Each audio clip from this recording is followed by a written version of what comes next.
friends, this is Chandra from Akulmac Technologies. Welcome to Top Brass. Today, we have been joined by very eminent leader of the industry, DCF Ventures CEO Lakshmi Putluri. She has been well known in the industry. She is also well known as an angel investor and also former co-founder of Jabong. Welcome to the show, Lakshmi. Hi, CK. Thank you for having me on the show. It is our pleasure, Lakshmi. In fact, today is day 15 and the entire India is under lockdown. In fact, many countries globally are under lockdown. What is the kind of impact you see in your neighborhood and your community that might have caused some sort of problems or issues with the people? Okay. I wouldn't say necessarily problems or issues, but obviously there is, complete silence. You can, imagine it almost seems like, the place has come to a standstill. So that is, for a city like Bombay especially, it's never happened. So that's something which is unusual. Although I'm sure, the communities are all, making the best of the situation in terms of adhering to all the guidelines, making sure social and physical distancing is practiced, and also engaging actively and making sure you spend quality time with your family members. That's one. So from a community perspective, of course, this is something unavoidable. But the good thing is, of course, I think, and we've been seeing a lot of these posts, like Bombay has seen dolphins emerge near the sea and the parks, are seeing a lot of the wildlife that's enjoying this, I think, change. So that's a good thing. And we just have to keep our fingers crossed that slowly we will, find a good balance between keeping in mind, the environment, as well as bringing our lives back onto track before this isolation and lockdown. Lakshmi, I think Indians are by and large very innovative, and almost like 99.99% Indians are following the government guidelines. And they have been very innovative in order to follow the guidelines and also solve the problems. But having said that, that's on the personal side. There has been a little bit of a standstill situation where there are certain businesses which are not able to take any further decisions. So do you see from your point of view any adverse sentiment which is creeping up into the business? See, I feel like the more positive conversations are always going to be good. Absolutely. I'm sure at the back of everyone's mind, this is an ongoing thought process. There are probably, every business is going to be impacted. There is no doubt. We're talking about, 1 month of complete lockdown, and then post 1 month of lockdown, there's going to be things that have to come to normalcy. And it's a full life cycle, right? Like it's going to have ripple effect across from top to bottom. Businesses are going to be impacted, thereby people are going to have different environment in the whole job scenario. Although I hate to use the word downsizing and layoffs, businesses have to do certain things to survive, and that plays over at all levels, right from a restaurant that's hiring housekeeping staff. There's going to be changes, and so that is going to play on people's sentiment. And I'm sure people are trying to be very positive. Businesses are being for a month right now, I think everyone is mentally prepared, like we'll take this and we'll try to support, ensure that no one faces any serious impact. That said, no guarantees for anyone. And so yes, there is a little bit of sentiment change, and I hope that we'll be able to bring that back as soon as we can. And I think the government has done a phenomenal job already in terms of ensuring, the lockdown is well adhered to, and we do, have hope of coming out of this very quickly, even compared to some of the more so-called developed nations, as we see, are struggling dealing with COVID. So I'm waiting for things to kickstart as soon as we can, and as we, hopefully all our positive sentiments together can, help kickstart along with the support from the government as well. Lakshmi, you are such an experienced person. You are having 2 decades of career behind you. You're well known in the industry. Uh, from your point of view, do you have an opinion about what a government of any country, any nation should do after the lockdown is lifted in order to improve the sentiment, in order to improve the business? So I can't speak from perspective of all nations, because every nation has a very different DNA, different kind of setup and all that. But given that right now we can talk perhaps a little bit about India as from ensuring containment. I think we are doing a phenomenal job as a country. Every citizen is playing a role. And likewise, while we do expect the government to bring in a lot more stimulus, because we've seen like the US has announced a $3 trillion stimulus, and we are 4 times larger than US, so the stimulus has to reflect that kind of a boost and a positive sentiment. And I do hope that we'll start seeing more positive stimulus and positive some policy support that we will get from the government, that will also naturally play into the business sentiment and boost the business sentiment, boost the people's emotional quotient, and on the mind space and mindset. So that's something that I cannot put a number as to what is that number that India should bring forward as a stimulus, but I am sure that they are working on something bigger and larger that is going to be announced shortly and announced soon. Apart from that, I do believe that as citizens, we all will also play a certain role. For example, encouraging a lot of the small businesses in and around. So, for example, like Singapore right now, and of course, the kind of sanitization levels there and the kind of adherence will probably be different. But Singapore is actually encouraging people to order outside,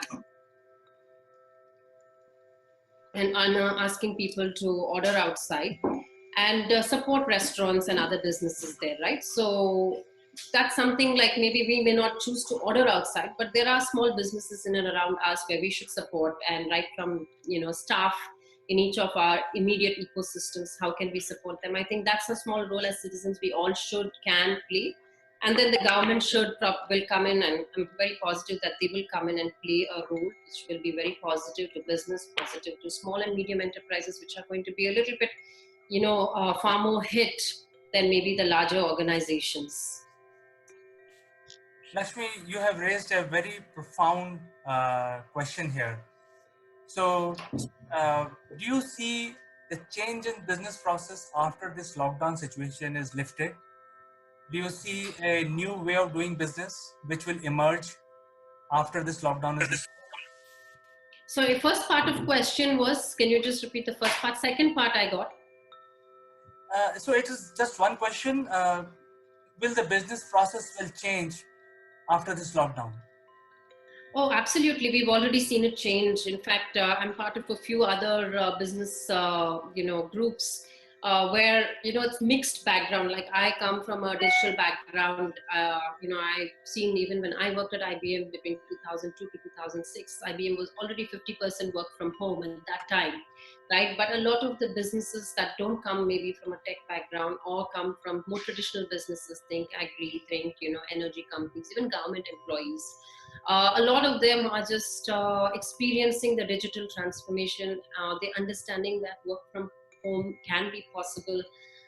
So I think that shift, both from a transformation on the digital front, which is happening in sectors like education. Clearly, we've just seen, all the institutions are quickly ramping up to be more digitally ready. And we are also seeing many of the traditional businesses who've suddenly been dislodged, and now having meetings online. They're actually starting some of the more essential service businesses are functioning at higher productivity levels as well. And these learnings, I think, will play into how businesses will revisit what they do post-COVID. This will also help them, enhance their bottom line. Some of these learnings going digital, and optimizing this. Hopefully, that will be a very positive shift, helping businesses with some of the cash flow crunch that they might, have thought they would face. Excellent words of wisdom, Lakshmi. In fact, I personally get a lot of value after talking to you. I think there is a clarity you as a leader, you're giving to our audience and our viewers that, there is going to be a bit of a change in the way we do things, in the way we do business. I think that is going to change forever. So I just want to tell you that, Lakshmi Putluri, you have been a great inspiration. It was wonderful talking to you today, and I think we will find another opportunity very soon, before the lockdown is lifted, to talk to you again, to see or to take your advice on how things are in the neighborhood, any new things that are happening in the industry. It was wonderful talking to you, Lakshmi. Thank you, CK. Very nice talking to you as well, and thank you for the opportunity. Hope all the viewers of your videos and series enjoyed the series.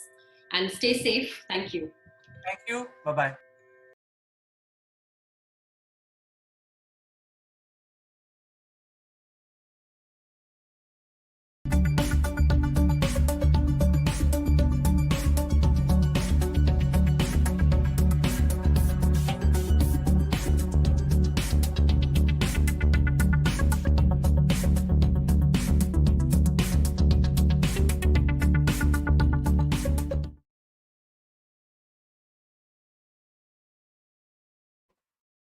Hello, friends. Welcome to Akul Mac Live, and I'm Chandrakant. The big news this week is that Reliance has decided to launch world cheapest and most feature-rich smartphone uh, pre-Diwali, and we will actually analyze. In fact, I will inform you about all the features that are expected out of this phone. Before we start that discussion, I want to tell you two things. One is that we are live right now, and whichever corner of the world you're watching this live stream, you can actually engage with us by sending your text messages. Use the text message available in your social media platform. Number two is that this video is sponsored by Performance Works International. More about them in a bit. So, friends, as you know that the Reliance has come out with the next generation, and they call their phone Reliance Jio Next. That will be very low cost, and that is really the big news. And I'll tell you exactly how it can become the cheapest smartphone with maximum amount of feature that people use today in their palm.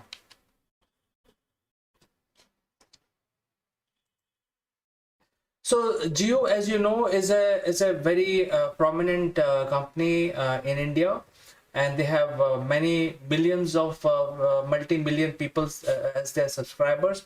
All there are two major subscriber base for Jio platform. One is the mobile users who use the Jio mobile phones and Jio connections, basically using the SIM, and they can buy the mobile phone. And the number two is their broadband services, and all these things put together, they have at least 500 million to 600 million subscribers in India, in just one country. So you can see that their captive customer base is huge. And last year, Google and Reliance actually announced the partnership that they will actually roll out the very high-tech new phone. And now the announcement in the latest AGM has been made by none other than Mr. Mukesh Ambani himself, where he said that he will be launching the most feature-rich mobile phone on Jio platform, and it will be the cheapest mobile phone that you can have, with all the smartphone 4G features which are enabled into this one. Now, this mobile phone will be called as Reliance Jio Next, and as the name suggests, it will have the next generation features, because Google has developed a special variant of Android, and it will have a variant of Android 11, which will be specially written for Jio platform.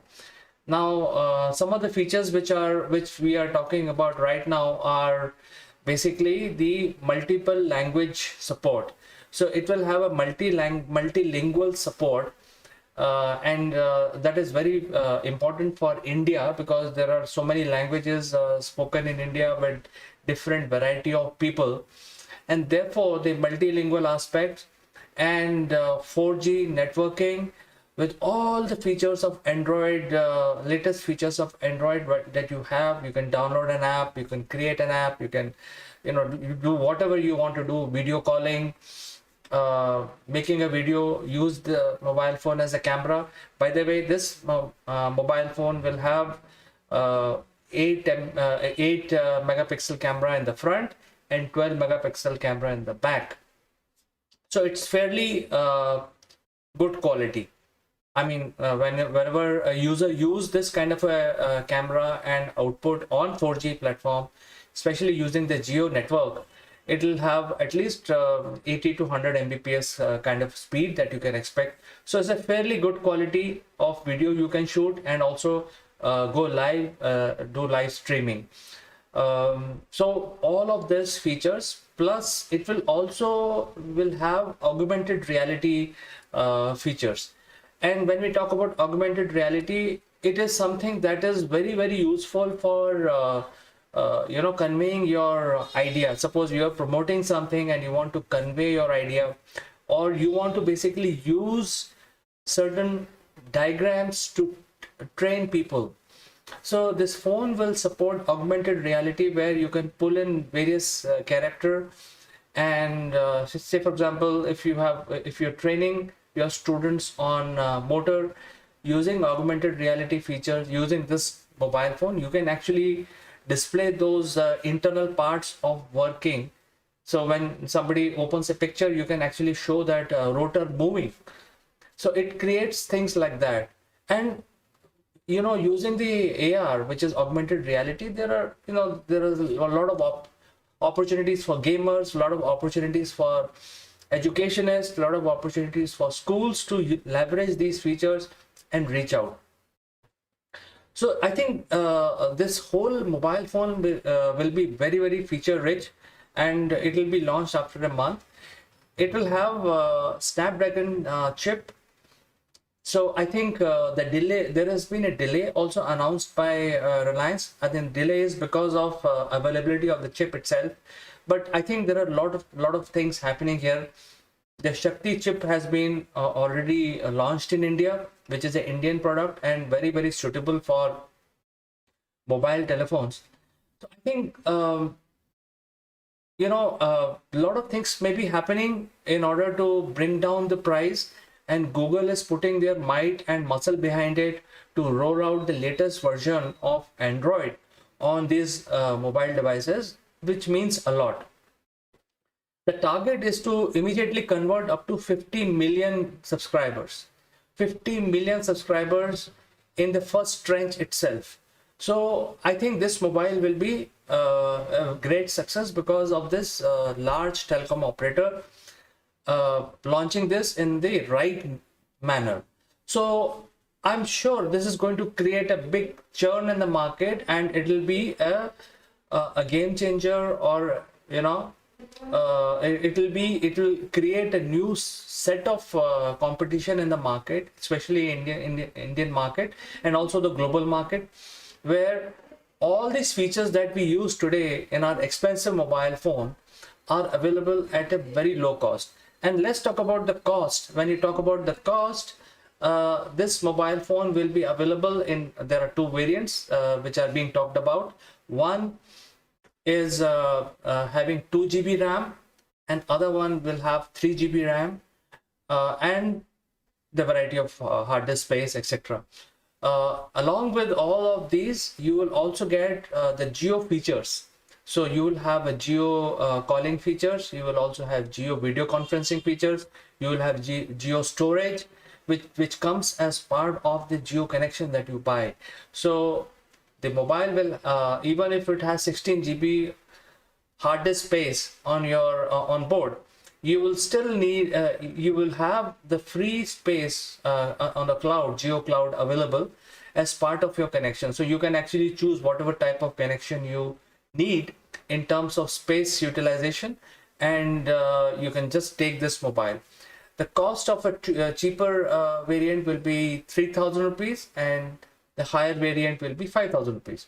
So actually the cheapest mobile today with these specifications is at least 10,000 rupees today in the market. So it is the half the price of the cheapest smartphone available right now in India.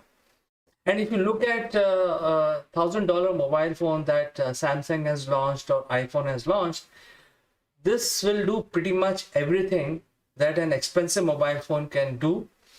And therefore, the expensive mobile phone will have to move further in the value chain. In fact, I covered about satellite telephony being available in iPhone, because that is really the upper end of the market. But in the consumer market, in the retail segment, you use your mobile phone to communicate, to do WhatsApp messages, to make some videos, and to access websites, etc.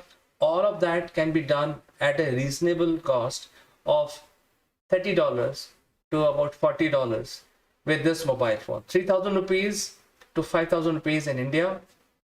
However, it will be still cheaper to own, because we've also heard that the Reliance Jio is in conversation with various banks, and where they are financing being provided.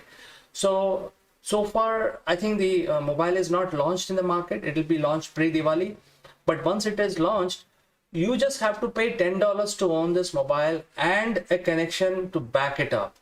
So for a $10, you can actually get a smartphone, world's latest smartphone with Android 11 loaded on it, with augmented reality and all plethora of Android features, available in your palm. And this is going to happen just after a month. So I think this is a game changer. This is definitely going to create disruption in the market, because all the lower segment, the lowest segment, are also coming from Chinese.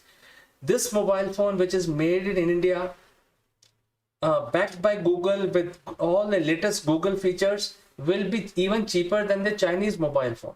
So I think 50 million target for consumers is just the start. The mobile can be very, very popular among all other countries, because most of the people across the world, they just use mobile to do these basic 10 things, and this mobile will be able to do it absolutely well at such a low cost. Just $10 and you have access. Just take a package, a 1-year plan or a 2-year plan from Reliance Jio, and you're good to go. You don't have to buy very expensive mobile phone as a communication device to do what you're doing today using your $1,000 phone today, like iPhone and all that. So all of us can migrate to a low-end but smart device with all the features. So friends, before I go, I like to say big thanks to Performance Works International from UK. They are actually helping us to produce these kind of informative videos. And now I'll end this video with a message from them.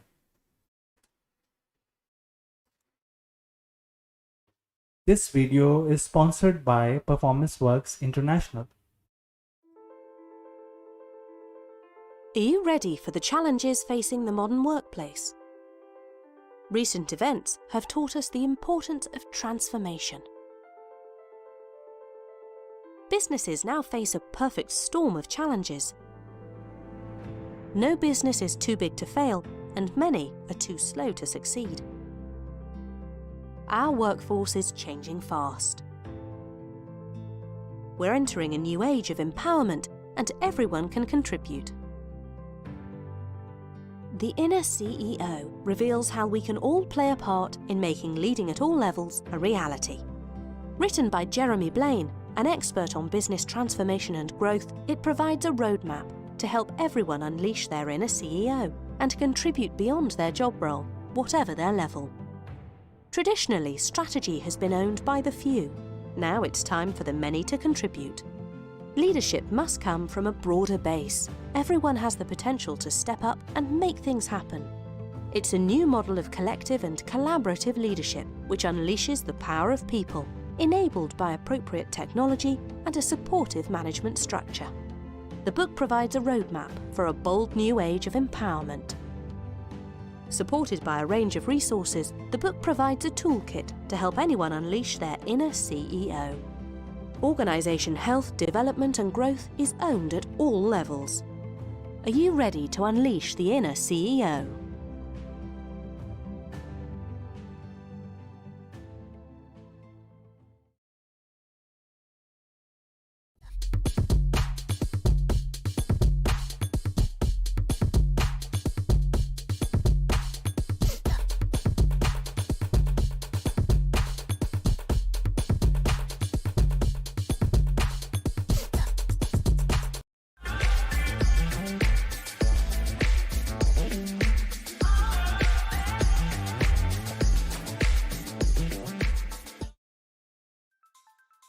Good morning, friends. This is January 1st of the new year, which is 2022. So from all of us from Akulmak, we want to wish everyone, every viewer, a very, very happy and prosperous new year.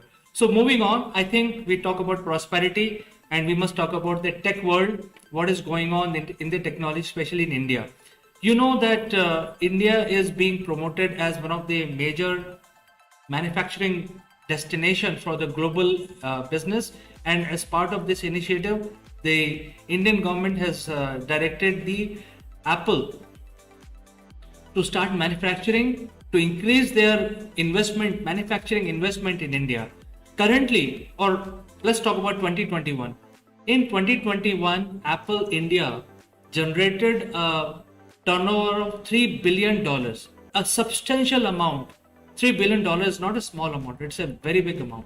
And year on year, if you keep making this kind of profits from Indian people by selling their product, I think it's about time that Indian government takes some action. And this is exactly what has happened. Indian government has directed Apple to increase their base by investing up to $10 billion to start manufacturing their products out of India. And the second direction is to have manufacturing worth $50 billion in next couple of years. So this is something which is very, very interesting.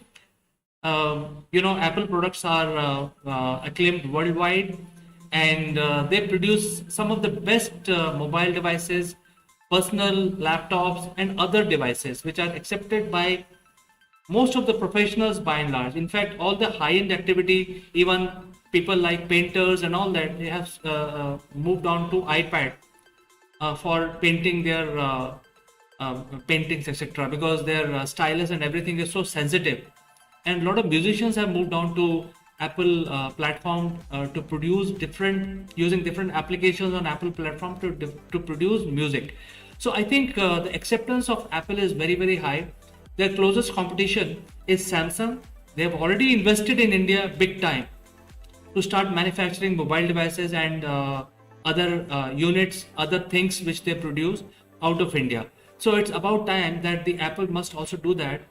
And when Apple like company is making so much profit from Indian people by selling their products, I think it's about time to also give some benefits to Indian people. So I think, keep in mind, there will be investment from Apple of up to the extent of $10 billion in terms of boosting the manufacturing of Apple products, and Apple will have to produce all the products worth about $50 billion in next couple of years. I think this is something which is very, very interesting, because this is also going to strengthen the India initiative of Make in India. And as you know, friends, that the government of India is pushing very hard to get the Indian new chip being rolled out from India in next 18 to 24 months. So this is going to be yet another milestone by asking Apple to start producing in India, because overall the chip manufacturing or the high-tech IT manufacturing will get a boost because of this. Samsung is already doing that. Now Apple will start doing it, and in next 24 months time we will see an Indian chip being rolled out from Indian manufacturers. So this is interesting. I think let's keep a watch on what happens next, and I will once again like to wish you a very, very happy new year before signing off, and I'll meet you tomorrow again in Akulmak Live.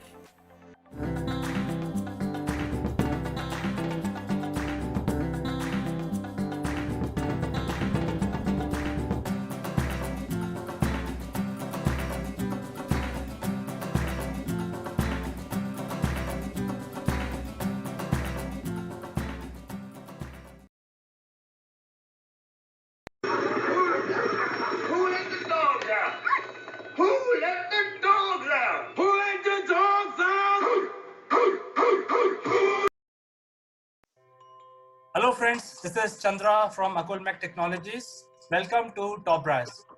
Today I have been joined by Mr. Swapnil Deshmukh, who's the CEO and founding managing director of Risarka Consulting. He joins us today from Mumbai. Welcome to the show, Swapnil. Hi Chandra, glad to be here. It's interesting. Everything's locked down, and but everything's still working. Work is working, business is working. Interesting thing. So, Swapnil, how does this lockdown is treating you so far? I know you are at home, and I'm sure you are working. You must have called a lot of people today. You must be speaking to your colleagues and employee. How does it look like in Mumbai? Yeah. Uh, Everybody's adjusted to the whole lockdown situation now. It's probably on Sunday and Monday. It was a bit of a jerky reaction. Now people are getting used to the new system, new ways of communication, new ways of grocery shopping, new ways of staying at home and working while managing their kids or family at the same time. New ways of interaction between society members. So people have been developing new systems and processes, which is very interesting to see how they evolve. So, in your place, in your society, are people following the government norms of maintaining social distance, or you have some challenges there? More or less, they are. There have been some vigorous debates. So debates happen quite a bit on WhatsApp, but finally, whatever comes as a consensus or a majority view, uh, we have been seeing that people do follow. So, for example, someone wanted to go out for a walk. He is a diabetic patient, and he has to exercise, and he's used to walking. He doesn't have exercise equipment at home. The clubhouse is closed, and someone took a photograph of him at 6 o'clock or some 6:30 in the morning, and said that well, walking is not fine. And then we had a discussion, and we discussed. I also told my Singapore experience, where I lived through the SARS crisis, and Singapore has a citizen army, and it was they have to be people of the fighting age have to be in a fighting condition. So it was very interesting to see how people kept fit. They have the battalion number, so they scheduled coming out at 2 o'clock at night, 3 o'clock at night, 4 o'clock at night to come and exercise and maintain social isolation. So we had a discussion, and then we kind of decided that okay, we know that certain people in the society are patients of a certain kind, and so at least other people will not go and walk around because of that. Otherwise, a broken window inspires everybody else to go further and say, if he's doing it, why can't I do it? And people don't know the reason. So it evolved through vigorous debate. So debates sometimes get heated, but I think it's really good. We are argumentative Indians after all, but it all works out in the end. So it is working as per the government norms, and your society has been able to create certain norms and certain procedures to follow those norms. Yes. Very nice, Swapnil. I think you guys as a group has implemented that, uh, the government norms and even the need of the hour to ensure that there is a social distancing between each one of us. Any suggestions you would like to make for people who are still not maintaining social distances? I think in we did find in one instance, for example, a few teenagers were breaking, and they're probably young. They have not seen such serious situations. Maybe not even 10% as it gets to serious situations in their life. This is once in a century kind of a situation. Uh, and then we had to counsel them. Their parents had to counsel them. Uh, it was uh, uh, the thing is, it's very difficult to understand the impact of this till you see something bad happening very close to you. And in our case also, in society building, couple of 100 meters from us, we found that there was a corona patient, and at that time the municipal corporation came and literally washed down the entire society in chemicals, and the gates were locked, and nobody was allowed to get out or in of the gate. And I think that was the first time people actually realized that this problem is not so far, it's not in the news, it's right outside them. It's just a couple of neighbors down the line. And once I think that realization comes, I don't think it really goes away. You really understand, you probably escaped death by not shaking hands with that person today. You did not know that that person had come from a place where he or she got infected with corona. And I hope that is not what everybody has to go through, but sometimes stories of uh, such nature uh, get you to kind of realize that seriousness. And we I think the entire society had that when we saw that society, we like people wearing those CDC, the Center of Disease Control kind of clothes, and with big sprays and cleaning everything, and wow, this is real. So Yeah, I think this issue that has happened this time, uh, I'm sure is going to change the way the people work across the globe, not only in India. yeah. In fact, when you're talking about the patient in the next door society, there were two suspects in my block itself. Oh, oh my God. And, but they were actually following the government norms of 14 days of home isolation. So they are fine. They have been tested Right, negative, but they are right, continuing with that. And the right. spray in our society happened yesterday. So I think in my opinion, it is not going to go away. I think it will change the world order. It will change the way we do things. And I'm sure you, as a senior executive, must be thinking what to do next, because I think you got your social responsibility, you got your commercial responsibility, you got employees with you. So I think the new change will emerge out of this issue. What is your Yes. opinion? Uh, I think a lot of changes will happen, and it might look a little harsh at this time to use the word opportunity, but I think as an entrepreneur or as a businessman, uh, you cannot hesitate from thinking that way, uh, even in times of crisis, because end of the day, that kind of thinking helps you create services or products, ideas, which end of the day benefit somebody who is affected by this crisis.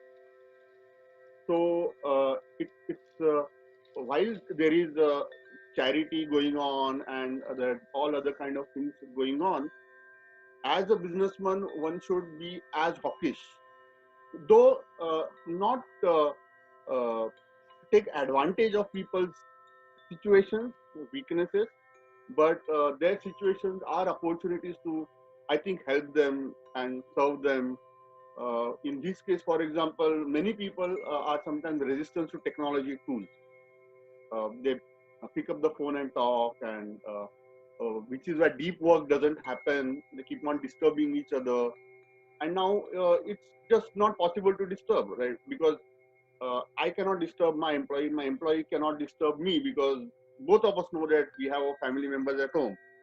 So using alternative tools other than phone calls is is paramount and kind of forced. But if one uses this as an opportunity to use those tools, it will help in the long term to have remote working, have distributed teams, where people have more patience in checking emails or WhatsApp messages or dealing with each other, which will end of the day help deeper work and productivity of people. So similarly, for example, as simple as gathering information. Previously, in our society, we have a society manager employed, and he would just pick up the phone and he would ask, "Oh, so how many people? So what is happening in on individual members on the intercom?" now he's himself not there. And we had the situation that we had to comply with the municipal corporation's instruction that we should know in every house who's staying and when they came and did they have international travel and stuff like that.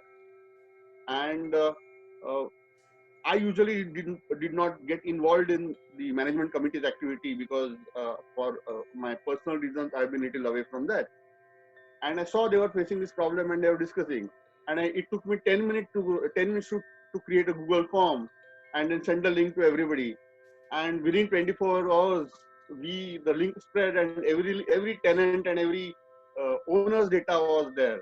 And now I had the secretary calling me, can you send me that data?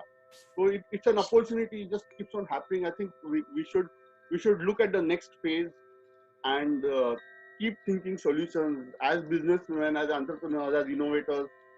That is our contribution to the society, and one should not think that only doing charity or only the other things are our contribution. This is our contribution. When this all gets over, we are going to build things from whatever it's there, and we will have to create a new world. The old world will not exist, and we have to take that initiative. Even though right now it looks a little hawkish and opportunistic thinking, it's okay. Excellent, Swapnil. I think this is the third day today. We've got 18 more today. Basically 18 more days to go in the lockdown situation. So I'll catch up with you after a few days to check whether there has been change beyond what you have explained today, or what has happened in your place in Mumbai. Until then, I say bye to you for today, but I'll catch up with you in a few more days. Yeah, nice talking to you. Thank you so much. Bye-bye.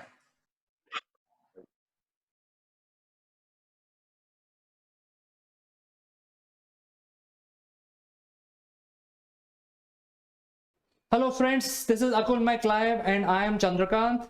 Today morning I received an email from a management consultant, very experienced management consultant with 20 years of experience, and this gentleman is asking for a job.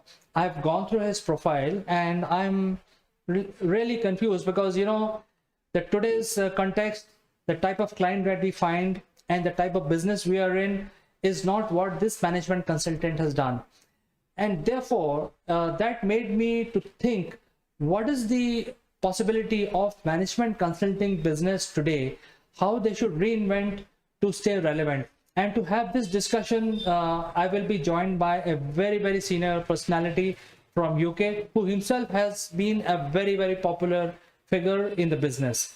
So friends, I'll join back along with my guest after a few promotional messages. Don't go anywhere. This is just a short break.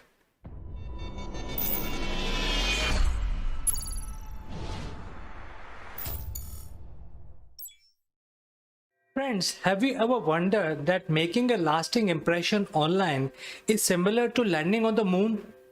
If yes, we have a solution for you. Akul Mac Genius program will help you prepare for your upwards trajectory towards success in the digital world. Our program consists of 12 unique tailor-made sessions of 1 hour each, spread over 6 weeks. Akul Mac Genius program provide you practical knowledge about how to optimally use online video platform with lights, action, camera, as well as crash course in using virtual screens. The program also includes a session on the grooming and online etiquettes, which are important for running your online sessions and webinars. At the end of the program, our participants would be allowed to make their own videos, which will be published on a very popular business channel called Akul Mac Live. This will provide global recognition to all our participants. If you like what you hear, then using the link in the description below, join the program straight away or visit www.akulmac.com.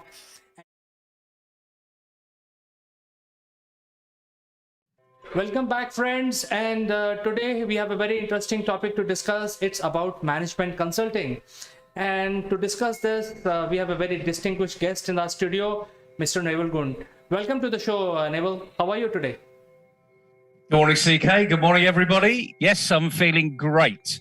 It's a beautiful sunny day today. It's middle of the week. So the rest of the week is downhill, isn't it? A hump day or something? Is that what the Australians call it? Of course. But, we have just finished our share of a huge deluge of rain. And we are just, enjoying the little sunshine that we are getting right now. Well, plants need rain, and now the sunshine's coming to dry them up. So just like consulting, we used to have lots of consulting companies pre-COVID, but is the model bust? Have consultants, the big consultants, have they had their day? What do you think? Well, Neville, I think that I worked for corporates where these consulting companies were hired to guide the corporate in the right direction, to find the new path, to find the new businesses. How do you find new clients, new type of clients, etc. So, we know all these top 5 companies. We don't have to take the name, but, they used to bring their Bible, these thick, tested, tried models, 8 by 8. And they say that, hey, if you implement this, you are going to make millions. Your turnover will double in next 3 years or 5 years. The challenge that I see right now is that since those old models are tested, tried models for last 100 years, and the COVID has changed the whole business scenario so drastically, my confusion is that will those models still work in today's concept? Well, it's a really good question. And if you recall, I wrote a book just over a year ago now with a good friend of mine called John Gilmany. And we entitled the book, Can You Handle the Truth? And a big question mark. And the reality of life is these models were bust some time ago. So even when I had a proper job like you did, when I was working in corporate life, we used to get these consultants to come in, the big 4, as now big 5 or 6 maybe, and they would come in and literally interview all the staff and then put a beautiful review together and tell the board exactly what the staff have recommended, in essence. Not much different from that. And then they said, well, we'll help you implement it. And they charged a fortune, even for the smallest of corporates. They were investing in millions of dollars worth of investment. The question I always had was, does it work? And of course, it probably would work if they implemented everything the members of staff, the employees, were suggesting they did. But these consulting groups have an unusual way of twisting things slightly so that it wasn't quite what you thought you'd suggested to them. And consequently, they never work because who's implementing them? You are. Very rarely do you see a wholesale change in an organization, in other words, people leaving, when you're implementing change. You tend to find you've got more consultants than you've ever had in the past, like little army of ants that are crawling all over the place and trying to help you succeed. Now, I don't think that they're trying to make you fail. I mean, that's number one. But are they making you succeed? And I think COVID now is challenging even more than it did in the past. But it's challenging all of those organizations to say, so how have you succeeded over that period? How have you survived?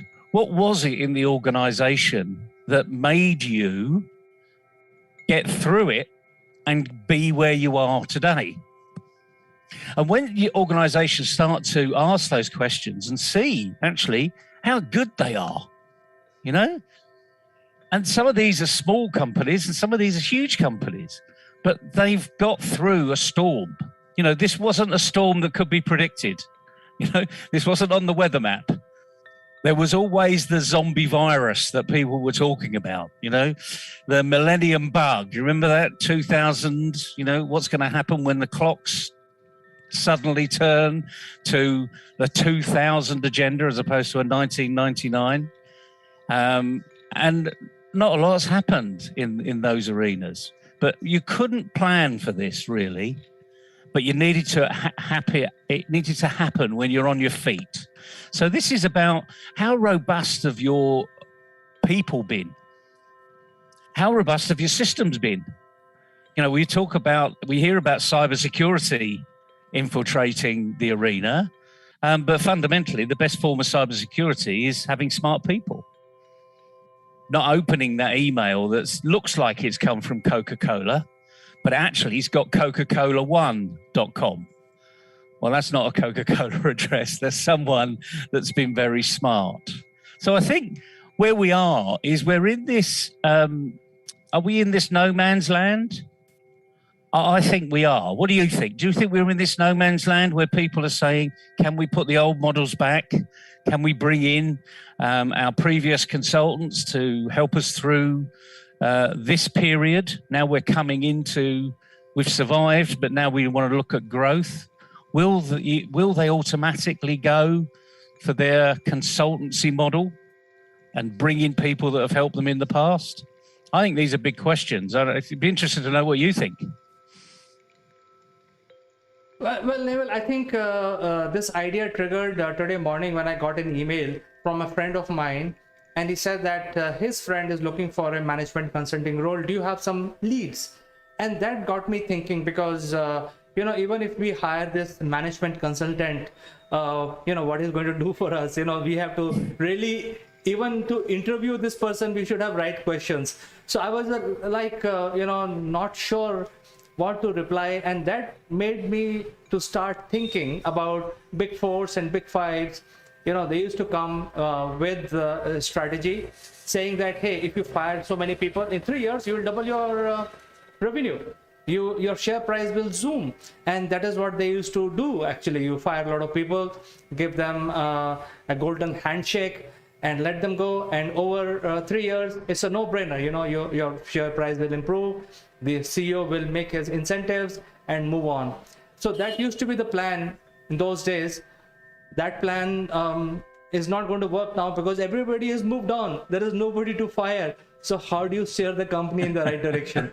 So that is why my question today, Neville, I don't think the old book or Bible of management consulting will work for companies of today. So in essence, what you're saying is that the companies have been through the hardship, and then they've had to get rid of what you might call dead wood, for want of a better term. And it just so happens that the COVID crisis has probably identified a lot more dead wood in the organization than perhaps you would have thought of previously. I mean, it's an interesting arena. I mean, I always have a little smile on my face when I get that type of email, because let me just ask you, what's the role of management consultants? What do they do? Just simply, not in detail, what do they do? Well, I think, in my opinion, please, viewers, please pardon me, because I'm going to talk what I think. These management consultants will come to your office, will interview or pretend to interview thousands of people across the board. They spend 2 months, 3 months, and they bill you for that, for interviewing and listening to your story, boring story. Hey, what happened? What didn't work? What worked? Etc.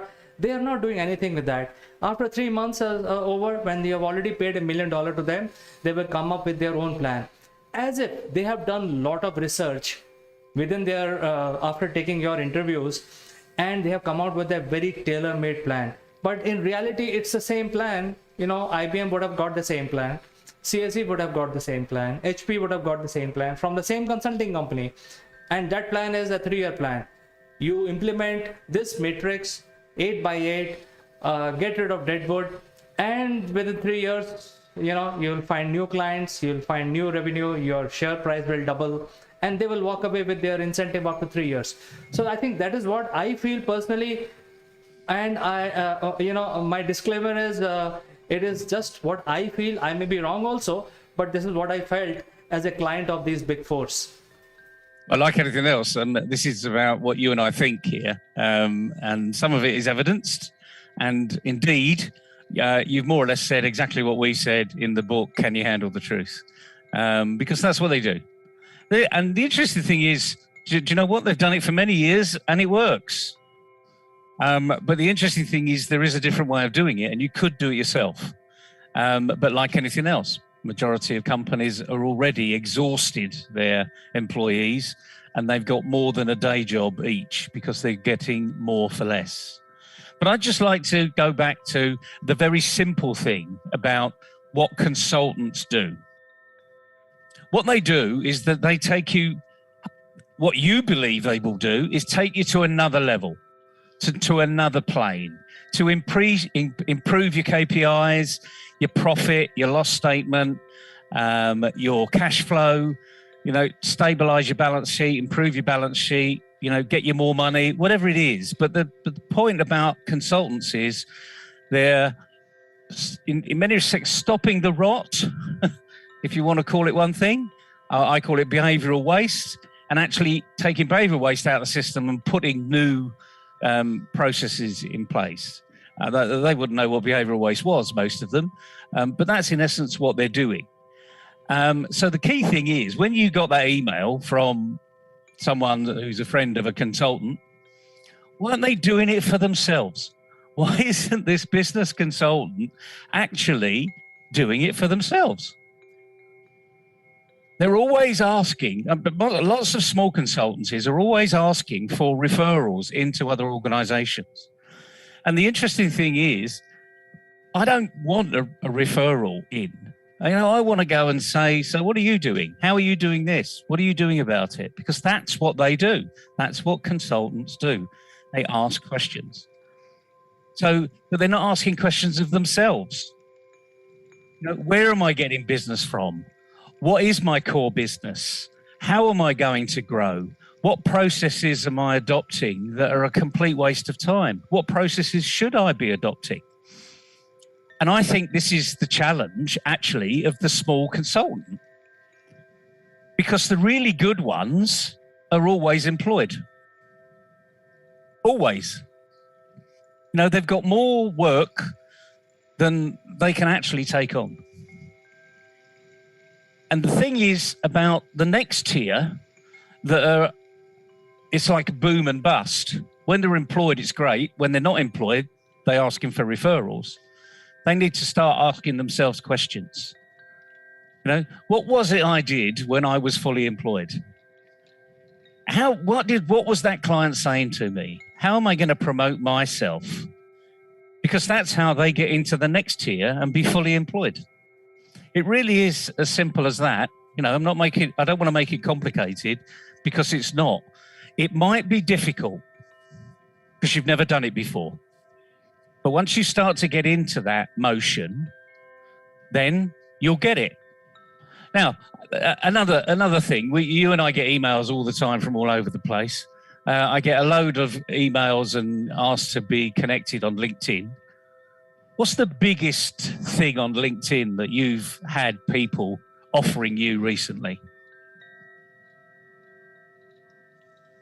Well, Neville, I think the biggest thing that I hear from people is how you can sell yourself on LinkedIn. Exactly. I almost sort of, I led you into the answer. It wasn't deliberate, but how can you improve yourself on LinkedIn? What have you got to do? So all of these LinkedIn so-called experts, and I'll say so-called because there aren't that many that are that good, because they're all following very much the similar routine. But when you meet one of them, why isn't this management consultant investing in one of them? Because the management consultant is actually asking a company to invest in them. So you can't actually say, well, you do it this way, but that's not for me, because you're telling them to do exactly what you're prepared not to do. So I always find this a fascinating arena where people say, oh, a bit down on my luck at the moment, I'm a management consultant, can you help me? Why? It's a bit like an IT expert, why do you need my help? If you're that good, you should have a string of companies out there. If you're young and new to the game, yeah, I'll help you. Absolutely not a problem. But I'm not going to do it for you. I'm going to ask you some pretty tough questions. And for those listening, if you want me to ask you those questions, I just have. So listen back to what we said in this discussion, because it's about growth. It's about survival initially, and it's about growth. Have I got a business? Is it scalable? Is it just a me? Is it a cottage industry? Can I collaborate with other people? All of these questions we can ask ourselves if we're in the right mindset. And I guess it always comes down to having the right mindset.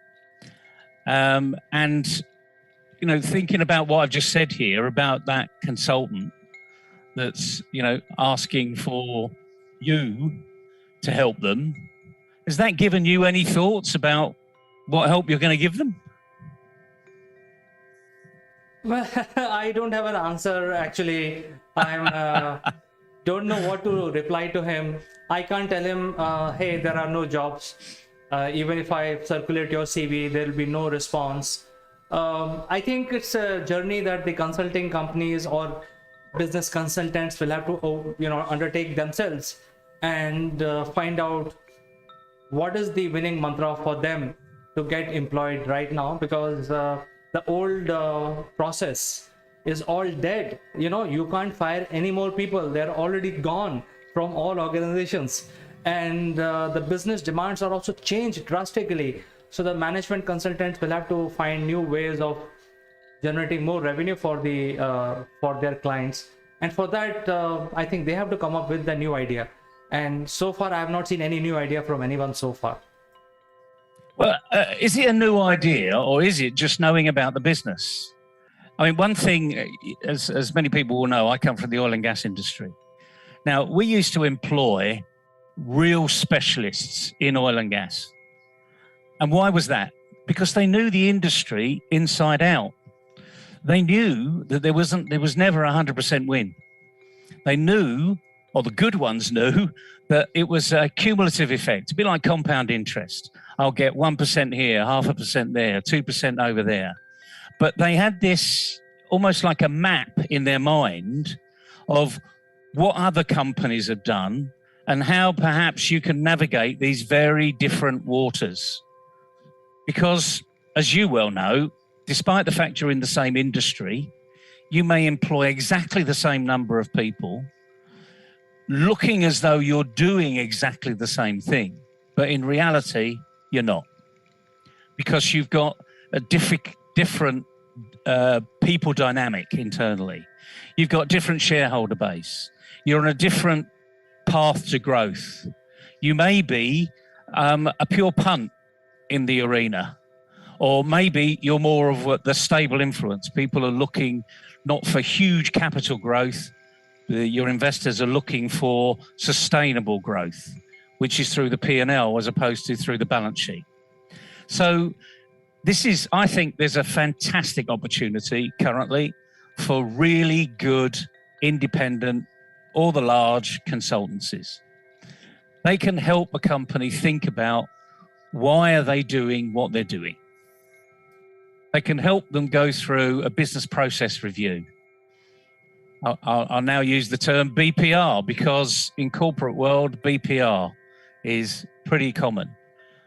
But again, the reality is most organizations don't actually do a business process review more than twice in their lifetime. So when the average age of a corporate is 30 years these days, twice, once every 15 years? My goodness, that's not enough. It's not good enough. Things are changing. If you do it once every 15 years and forget that there's a digital transformation happening out there, you could be dead. So this is how fun this arena can be. And, you know, I would love to go back into the world of consult. Oh, no, I'll take that back, actually. I wouldn't love to go back into the world of consultancy. It's hard work once you get in there. But I think there's a great opportunity for the right consultants to say, here I am, this is what I'm really good at, this is what I've done for someone else in the same industry. That looks like a a good company to go and address, knock on the door. That's the way you do it. Just knock on the door. You are showing that you are doing something different to everybody else. I was talking to on a business bunker the other day, and we were talking about a lot of the complaints in the world is that there aren't many jobs. Now, for those that are listening, I will say this very slowly. There are thousands of jobs. It's just that you don't know where to look for them. But if you did know where to look for them, you'd get one. Now, don't take my word for it, because I was actually talking to a person that runs a job site, one of the biggest job sites in the UK. And he said there are thousands of jobs, but people are just listing their CV online and expecting a response. We've become lazy, fundamentally, and that's where your management consultant is, I'm afraid. That email just shows me he's lazy or she's lazy. And my advice to them, if they're listening, you can send them this interview, is go and do it for yourself, because that's the only person that's actually going to make it work. Because who knows what opportunities are out there until you start to knock on the door. And the other thing is, go and find a specialist on LinkedIn. If you look at my inbox, I get 20 or 30 offers every day. We can get you 20 or 30 leads every month. Guaranteed 20 or 30 leads. Well, if you're a small consultancy, and the price for those leads isn't that much, actually, as long as they're good quality leads, you'd be quite surprised over time. But again, if you're going to go down that route of lead generation, it's not going to happen in a week.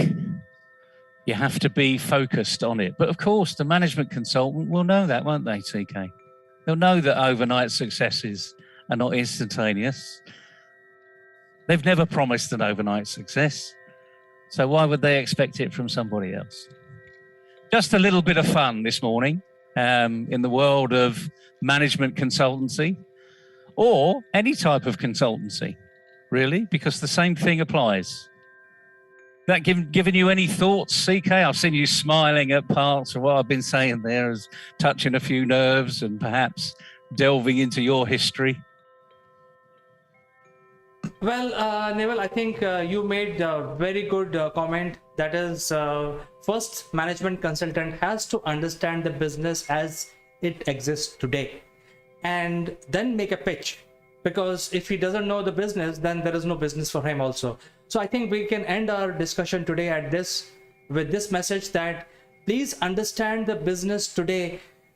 Produce a pitch which works, which people buy in. And if you don't do that, then there is no work for you, actually. So I think as a management consultant, you need to reinvent like everyone else. We are also reinventing ourselves. So even management consulting arena needs to reinvent himself in order to stay relevant. So Neville, thank you so much for finding time and talking about this very important subject this morning. My pleasure, CK. Good luck, everybody. And go and knock on some doors. You never know what's available. And before you start knocking on the doors, make sure that your pitch is right. So absolutely. All right, Neville, you have a good morning and a great day today ahead, and we will catch up with you tomorrow again on something even more interesting. Cheerio, everybody.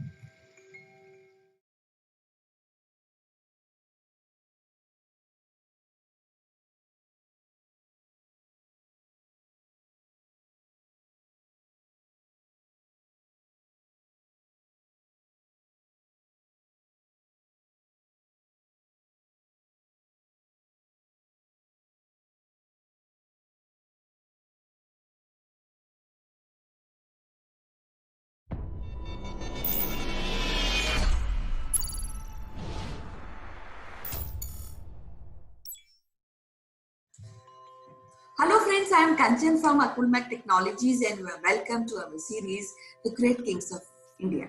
Today we are discussing a very interesting personality of our history, Chandragupta Maurya, who established Mauryan Empire and ruled a successful era at that point of time with the help of his teacher Chanakya. We can see the economic prosperity, reform, infrastructure, development during his era. And he is one of the greatest king of Indian subcontinent. So to discuss further about his personality, his administration, his army, we would like to invite the renowned historian, Professor Meeta Joshi, who is the head of the department of one of the prestigious college in Hyderabad, St. Anne's College for Women. So without wasting any moment, I would like to invite Professor Meeta Joshi. Meeta ji, welcome to the show. How are you doing today? Namaskar, Kanchan. Namaste, Meeta ji. I am fine. What about you? How's weather? How's everything? Everything is fine. So today we are discussing about Chandragupta Maurya. So let's start to know more about this great king. I would like to start from his early life because I think we will go step by step. So, about his birth, there are many theories, but nothing is confirmed that when he was born. But the Buddhist accounts and the Jain accounts, they say that his father was the head of the Maurya clan. So now this word Maurya comes from Mora in Pali, that means peacock, and in Sanskrit Mayura. So his father was the head of the Maurya clan, and when he got killed, her mother escaped from there and reached Patliputra. There are some accounts in which they say that he was Shudra by origin, because in one of the drama written by Vishakadatta, Mudra Rakshasa, they refer to him as Vrisala. Vrisala means a Shudra, son of a Shudra. So again, there are many theories about it, but after his birth, he was raised by the people who were taking herds of cows for grazing. Now, when he grew up, he took his education in Takshila. Takshila was a very prestigious educational institution that time, and he happened to meet Chanakya. We call Chanakya as Kautilya. We called his original name was Vishnu Gupta, and Vishnu Gupta had a grudge on the Nanda king Dhanananda.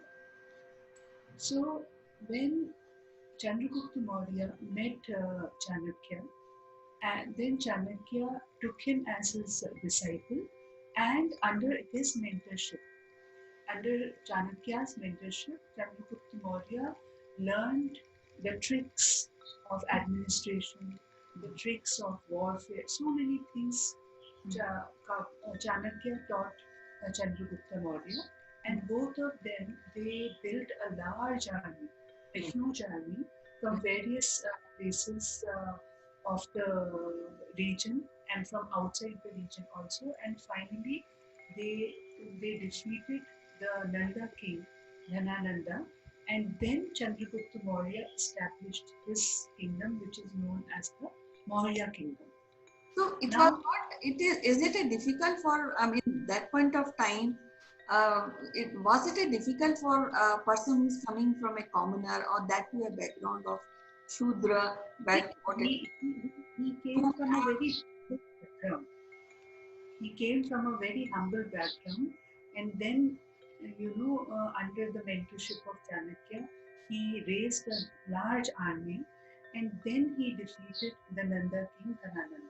Yes, so my point is that people accepted at that point in time. There was no uprising against this commoner because generally bloodline goes on any throne. So it was difficult for him to really become the head of the state at that point of time. Not Not really, because there are in some accounts and some Greek accounts, it is written that he may be the mother of Chandragupta Maurya. They say she was a concubine in the Nanda dynasty, Okay. and she was insulted by Dhanananda. Okay. That's why the mother also had the grudge upon Nanda dynasty. Okay. See, like I mentioned, when one rises to power, then whoever you are, the main, the main thing here is power. Because he was powerful, he had a huge army. He had the backing of Chanakya. So after defeating the Nanda king Dhanananda, he established his own empire, the Maurya Empire. And the reign of time period of his empire is given from 321 to 297 BCE. Like his rule was for about 24 years. Okay. Now he took all the principles of statecraft and he developed the infrastructure. He brought many reforms in the kingdom and became a very, very popular king. And some of the stories of the Jain accounts and the Buddha text Mahavamsa, it is mentioned that they are some like miraculous stories. At one point of time, there is a story that when he was in the forest and he was going to wage a war, that time a wild elephant came from somewhere and the wild elephant bowed down to Chandragupta Maurya, and then that elephant, in that elephant only, Chandragupta Maurya went for his conquests. So many stories like this, like a wild tiger, a wild lion, he also came and licked him. So many stories are there about him. But the point is that he tried to expand his the boundaries of his empire by many wars and conquests. By many wars and conquests, and if you see his empire, it was from the northwestern India. Okay, most of the northwestern India up to down south, except some parts of Kerala, Tamil Nadu, and Odisha, because he also wanted Kalinga to be the Maurya Empire, but he could not do that. Neither him nor his son Bindusara, because Kalinga was a very powerful sovereign state that time. So he could not extend his boundaries up to Odisha and Kerala and Tamil Nadu. But it was a huge empire, very huge empire, which he administered with the help and guidance of Chanakya, because the principles of Arthashastra, which Chanakya wrote, he exercised them fully in his empire. And later, as I told you in the previous episodes, Ashoka also, Ashoka's administration was based on the principles of Arthashastra. Because Radhagupta, his minister, was the grandson of Chanakya, Vishnugupta's. So this way, Chanakya, he spread his knowledge, he imparted his knowledge, and they were able to build a huge empire. At one point of time, after Alexander's invasion in 324 BC, when actually Alexander came to India in 326 BC, and he retreated in 324 BC, and he left his Greek governors there in India. So the Greek and Roman accounts, they say that the Greek ambassador, Seleucus Nicator I, he was also like, instead of waging a war with him, he retreated and he gave his daughter in marriage alliance to Chandragupta Maurya. So that showed his power, his suzerainty. All the foreign accounts of that time, the Greek and Roman accounts, they mention Chandragupta indirectly. The name Chandragupta is not there, but his name is Sandro Potus or Andropotus in the ancient Greek and Latin accounts. Okay. Now, if you see his, as I told you, in his kingdom there was a lot of economic prosperity, reforms, and he expanded the infrastructure in a very large way. And in the seventh, the Jain inscriptions which we get of 7th to 10th centuries, we do not get the mention of Chandragupta directly, except for a 2nd century text by Roman historian Justin. Justin writes his name, Chandragupta Maurya, but in other accounts he is referred to as Sandrokotos or Andriokotos. And they have written about his glory, his rule, that how good a king he was, how powerful a king he was. That all is mentioned. But you don't get his real name, Chandragupta, there. There they have mentioned him as Sandrokotos or Androkotos. And if you see the different accounts, various Sanskrit texts and the Puranas, Arthashastra, as I told you, the Shakadatta's Mudra Rakshas, which was a play. Then Somdev's Katha Sarit Sagar, in that also is mentioned is there. Then Shenin's Brihat Katha Manjari. So at various accounts you find his name, Chandragupta Maurya the Great. Like he is narrated as a very, very powerful, nice, and a valiant warrior, because he expanded the empires to a larger extent. Right. It was, as I told you, almost the entire India except Tamil Nadu, Kerala, and Odisha was under his rule. It's a huge empire, very huge empire. Then if we see the Jain text, in that also at many places his name is mentioned, that he was a great king. He did a lot of reforms, and one thing which I wanted to mention is he was Hindu by origin, but in later years of his life, he took Jainism. Right. And there is a story that one of the Jain preacher, his name was Bhadrabahu. Yeah. So he told him that there was a famine of 12 years in his reign. So this Jain preacher, Bhadrabahu, told him it is because of the wars, it is because of the killings, the nature is punishing you. So that's why he went under he took the patronage of this Jain teacher at Shravanbelgola, Karnataka, yes. And he learned about Jainism. And in the many records it is mentioned that he renounced his kingdom and became a Jain. Yes. And there is a hill in Karnataka which is known by his name. It is known as Chandragiri Hill. Okay.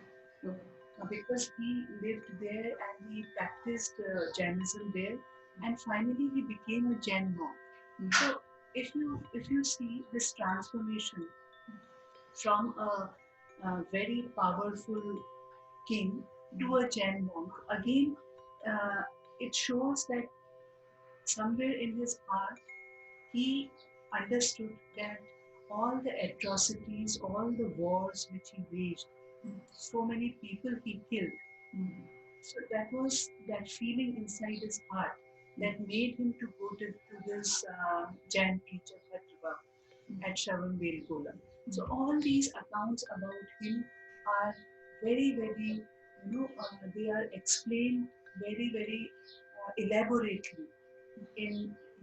As I told you, Roman, Greek, Latin, in all accounts you get the mention of the Maurya kingdom. And some of the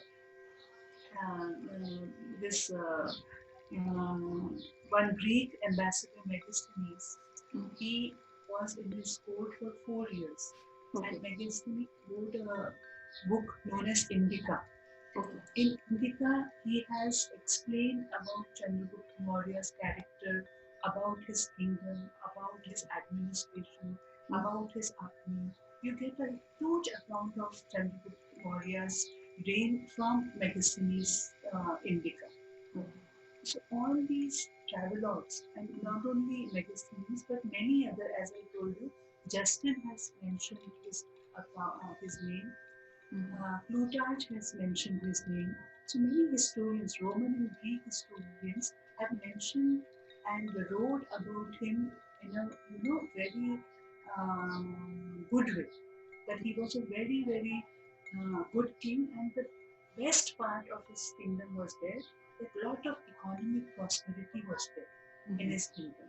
So if you go to a little deep, then why economic prosperity was there? Because his administration was such that each and every person in his empire was content. They were happy. All the things in the empire were smooth. That's why there was economic prosperity in his reign. So a very, most Indian subcontinent he ruled for a period of 24 years, except as I told you, Tamil Nadu, Kerala and Odisha. He ruled the entire Indian subcontinent. And to be unchallenged for such a long time period, 24 years is a long time. To be unchallenged again is a greatness. Maybe there were small outbreaks, civil wars, but nothing very major. And in one of the accounts it is mentioned that he met Alexander the Great. But if you see the time period, it differs. So again there is a dispute. There is a dispute whether he met Alexander or not. But Megasthenes, he writes in Indica that when Alexander came to India, that time Chandragupta Maurya was a young man, a very young, promising, bright man. Like that, in his account, he has mentioned about him. So what I feel is, I think there's a lot of contribution of Chanakya also in his political establishment and economic development, because there are many stories which are connected to Chanakya and how he has propagated his political theories for kings and for somebody who is enjoying power. So I think that also we have to count, we have to take in. It was a major factor on his personality. Chanakya had a very great influence on his personality, not only in his personality but in his kingdom also. Because as I told you, the principles mentioned in Arthashastra, if you happen to read Arthashastra, you come to know each and every designations, role, and what are the requirements. Everything is mentioned in Arthashastra. How a king should be, how a king should behave, what type of ministers he should have, and what policies they should make to keep the empire peaceful. Everything is mentioned in Arthashastra. So Chanakya was definitely a very big influence on the personality of Chandragupta Maurya and on the Mauryan Empire also. They go hand in hand. You cannot mention Chandragupta Maurya's name without Chanakya, and you cannot mention Chanakya's name without Chandragupta Maurya, because they both were very much together, and you see the influence of Chanakya on Chandragupta Maurya's life, on Chandragupta Maurya's character, in Chandragupta Maurya's empire. So everywhere it is very prominent. The teachings of Chanakya, because he was the chief advisor. Chanakya was his chief advisor. So whatever he said, he implemented. Chandragupta Maurya implemented. So this was the key. Yeah, so I think this is very profound personality, and we will be discussing with points, and we'll take up administration and other aspects of his empire and his personality in coming series. But today it is so wonderful to talk to you, Mitaji, and discuss One more thing, Kanchan. When you see the Sangam literature, Yes. The Sangam literature, in Yes. that also Chandragupta Maurya's names mentioned is there. Okay. So you can just make out that how great a king he was. Yes. Yes. In two texts, his name is mentioned. Yes. And see, after so many years, still we are talking about him. Yes. And our Indian Postal Service, they commemorated stamp on Chandragupta Maurya in 2001. You get his statue in outside Indian Parliament. So his impact is there. Yes. Very much there. Yes, all great kings India is still having their impact on the new generation. And if somebody wants to know about them, there are so many texts and so many pointers where they can find out.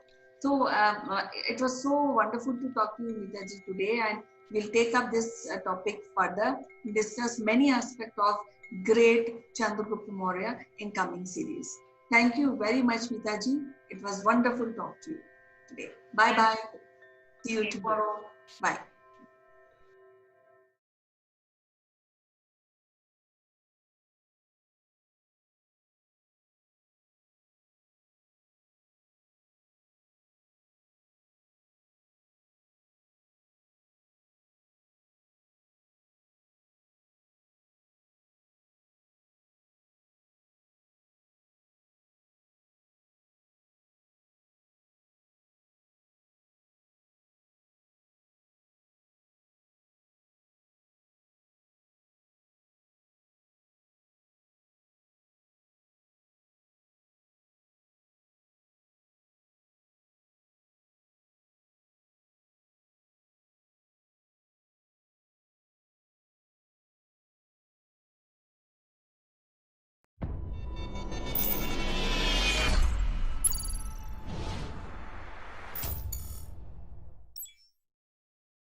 Hello friends, this is Chandrakant from Akulmac Technologies and welcome to the tip section of Top Brass.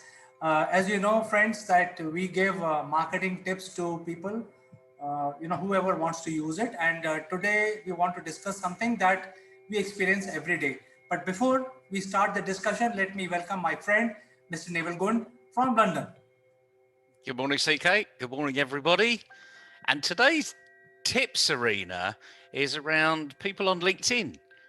There are several 100 million people now on LinkedIn, and there are probably about 3 or 4% of so-called advisors talking about how to make the most out of LinkedIn. And what we see currently is CK and I have had an influx of people coming through and saying, I would like to connect with you. But it's almost as though there's several standard phrases that are utilized within LinkedIn. One of which is, I see we have lots of mutual connections. It would be good for us to connect. Now, there are several 100 million people on LinkedIn around the world, not necessarily local to you, and people are desperately connecting with people that other people seem to be connected to. Why is that? Why would that motivate you? So we thought that a little discussion between CK and myself might just open up the idea of how to network, specifically, I suppose, on LinkedIn. So when you get people asking you to connect on LinkedIn, do you see these standard phrases, CK? All the time, Neville. In fact, let me share my experience that I had between yesterday and today. So I got a message saying that, hey, please join my free blah blah blah, and you can get this advantage, that advantage, and all that. So I wrote to the person saying that, hey, did you ever look at my profile before sending that message? So that person was intelligent, and she said that, yeah, I've looked at your profile. I think your profile is quite good, but nevertheless, what I was offering is free, so no harm in sharing with you. All right, so that is one segment.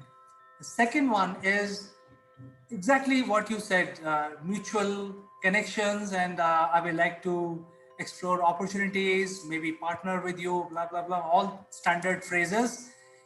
And then I said, hey, did you ever look at my website, because you seems to be so interested in me and my services? Have you seen my website? Because what you are actually offering me is selling smartly on LinkedIn. So after 1 hour, this person says, yeah, I've seen your website and you have mentioned these activities like CRM and selling and all that.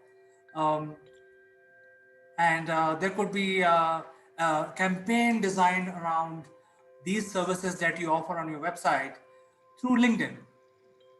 So my next question was, from your intelligence, can you tell me that people are still buying these services? So then the next response was, yeah, a handful of it. Then I got really wild and I said, look, your standard pitch will not work. Please change your pitch and come back to me.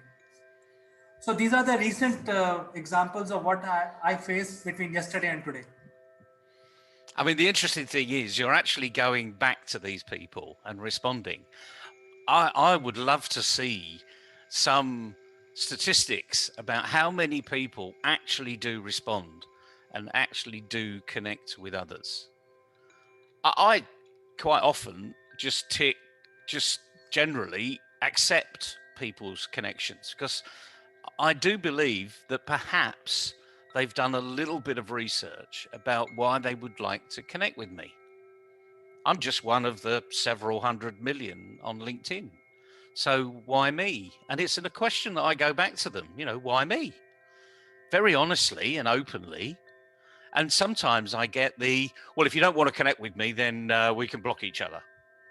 And I'm thinking, well, that's an interesting response, because you asked me to connect and I'm now just asking you a very simple question. Why me? Now, is that confrontational? I don't think it is. But perhaps we need to think again. Maybe I should say, thank you so much for asking me to connect. I'd really like to know why you identified me apart from everybody else. And my answer to that is, that's just creating behavioral waste, because I can do a click and paste and put that in there, and it just takes you longer to read it. Why me? ? Is not being insulting. You made the first approach. I'm now asking, okay, why? What's going to come of this? But going back to this mutual connections, as I say, there are several hundred million people on LinkedIn, and they're all over the world. And I suppose in many respects, of the number of people that I'm actually connected to on LinkedIn, I really know very few. And that's the reality, because it's only the few people that you really want to connect with and you have a discussion with them on a reasonable amount of time, whether that's on a friendly basis or a commercial basis or a corporate basis. And it's just those people that you're going to keep in touch with. I mean, that's the natural approach that's going to be taken. So consequently, why waste your time having thousands and thousands of connections when only a few really count? Let me share some research that you've heard of Dale Carnegie Foundation, haven't you? Oh, yes. And they're a big leadership group around the world, probably very well known, to be honest with you.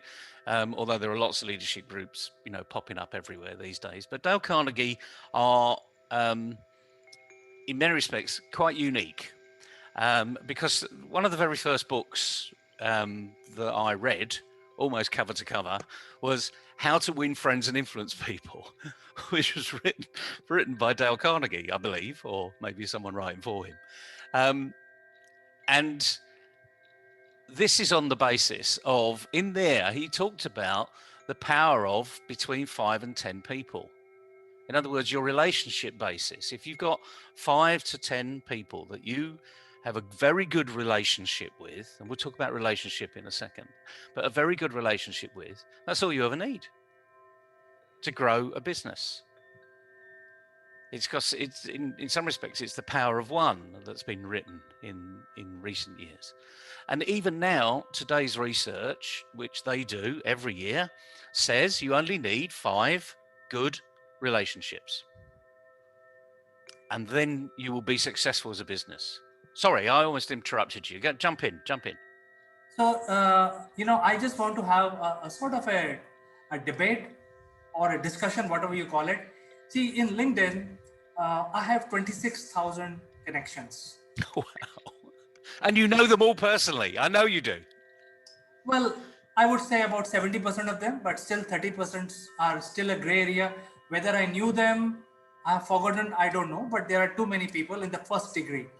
Yep. And then when people send me a mutual connection request that, hey, I know so many people, the chances, specifically to my case, is that whoever sends me a connection request, I would see at least 500 mutual connections with that person. And that is the inherent quality of the LinkedIn network or a social media network. So my point is, when you are making these tips to our viewers saying that, hey, you need only few connections which are meaningful to you, but on the contrary, the social media works in a totally different way. Yep. The social media basically help you expand your network. So I think, in my opinion, since I am trying to rebut what you're trying to say, in my opinion, the thing is that you have to know exactly what is running in people's mind, and don't send this carpet bombing type of request, because all it takes, it does not take your gray matter to send a canned message, which is also drafted by LinkedIn system itself. You don't even apply your mind to whom you're sending the connection request. So I would say my suggestion would be to, there's nothing wrong in sending the connection request. It is absolutely legit. Please do increase your network, but make sure that you convey the right message, because sending a wrong message will spoil your relationship with a person who you don't even know. You're just sending out of the blue. So I think you have to do little research. You have to understand that guy's business model, and then at least send a message that, hey, I have something which you may or may not need, but at least I have done some research. So that gives a very positive feeling to the person, even though that person doesn't know you. You're absolutely right. And interesting enough, we're not disagreeing at all, because the power of the LinkedIn network is actually demonstrating what Dale Carnegie is saying. You only really need to know 5 people, because those 5 people will know another 5, each of them. And those 5 people will know another 5. So that's how the network cascades out there. And if you've got a very strong message, and here's the key, it's the strength of the message.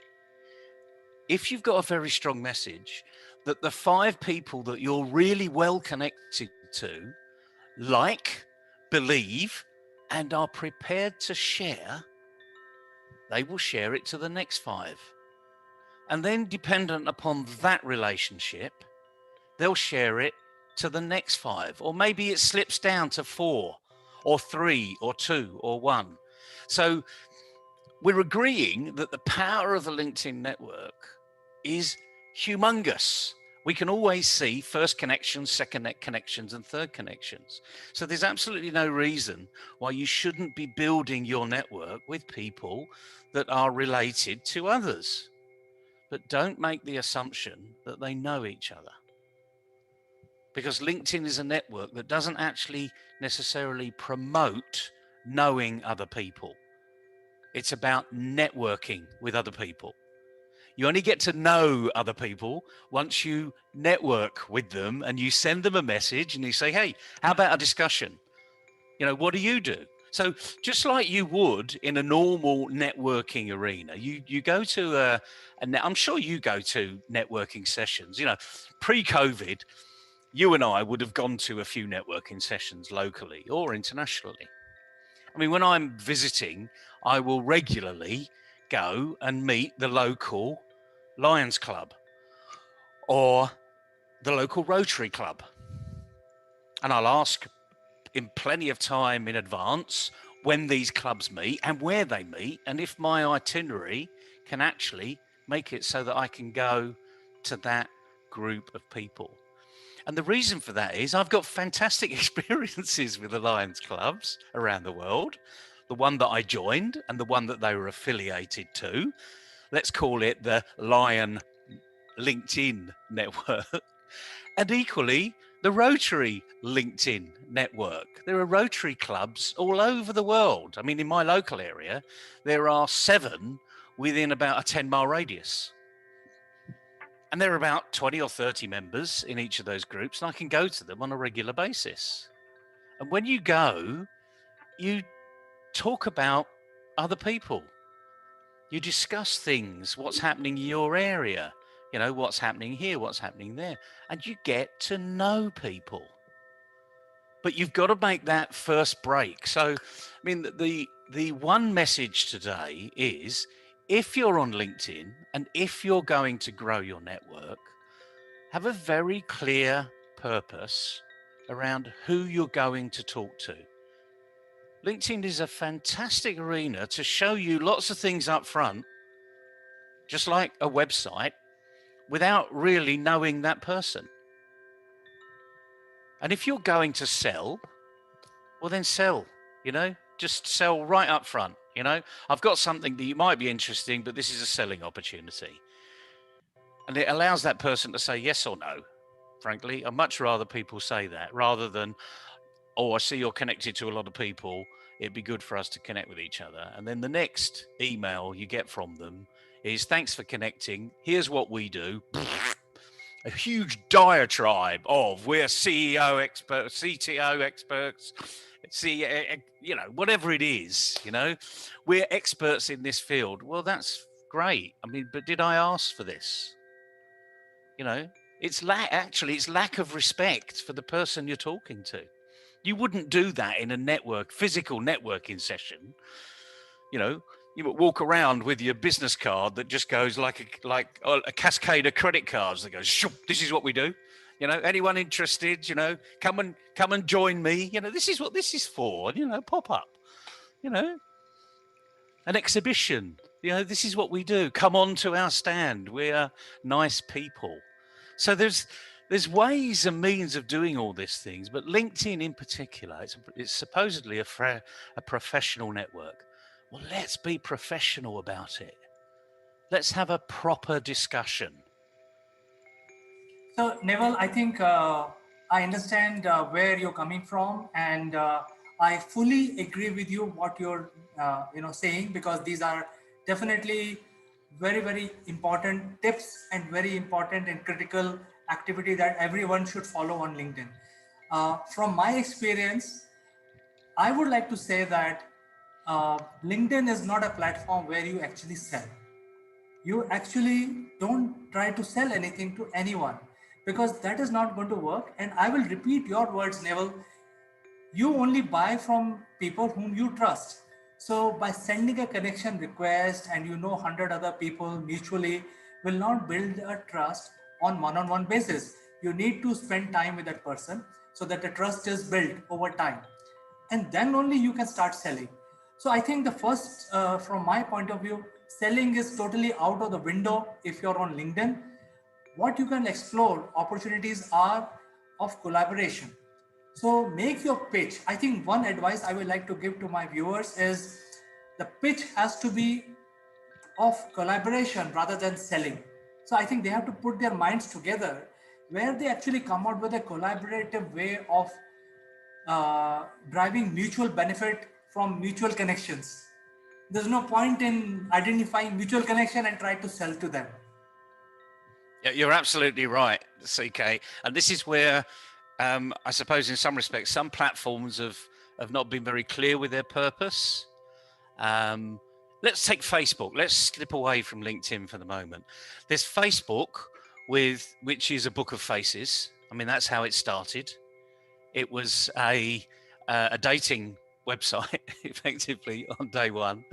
But now you've got Facebook Marketplace. So it's redefining itself. There's another part of the platform which is about selling, and it makes no bones about it. This is a place where I've got something to sell. Are you looking? It's called a marketplace. I'm not giving words to LinkedIn here, but maybe they need a LinkedIn marketplace. But you're absolutely right. The point is, this is a professional network. Keep the conversation on a professional level. Imagine you're walking into a room and this person that you're going to go and talk to is in the corner and they're just having a cup of tea or a cup of coffee. They may have just got there and you see them as they're on their own. And go and have a conversation with that person. If you've identified this person, go and have a conversation. Make it real. Like anything else, as you said, CK, if someone starts to sell immediately, the little brain just switches off. I mean, it used to do that all the time with me, you know. I mean, I'm not here to be sold to. Right. These days, I will actually turn to someone and say, do you know what? I'm not really interested in what you've got to offer, and you're probably not interested in what I've got to offer. But let's see what we can do together. And using this word collaboration that you just said, this is about 1 + 1 is greater than 2. And that's what the LinkedIn network allows. So this 5 people you know means there's another 5 and another 5. And let's take another twist here, right? In a corporate, large organization, you may know lots of other people in lots of departments. But the reality of life is you can only manage, and I'm talking about really manage and motivate and work with about 10. And if you look in all of the best organizations around the world, they've never got more than 4 or 5 people reporting to that one person, even in a flat organization. And why is that? Because it does take a bit of time for you to get to know those 4 or 5 people, or maximum 10. In a sales team, you tend to find there's about 10 salespeople to a sales manager. And again, start thinking, well, why is that? Because actually, if a sales manager is doing their job properly, then they can only manage about 10 people. So we can take lots of similes in life, lots of metaphors that are out there, and bring them all together. And we'll come back to this LinkedIn. People buy from people they know and trust. Don't start selling. Build a relationship.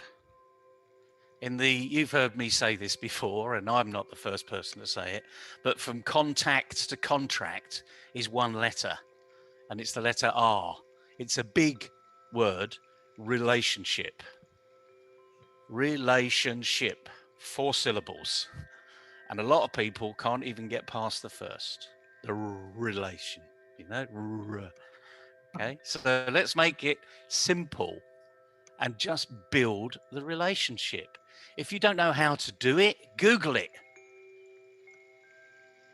and then practice it. Find something that you feel will work for you. Then don't find lots of other things.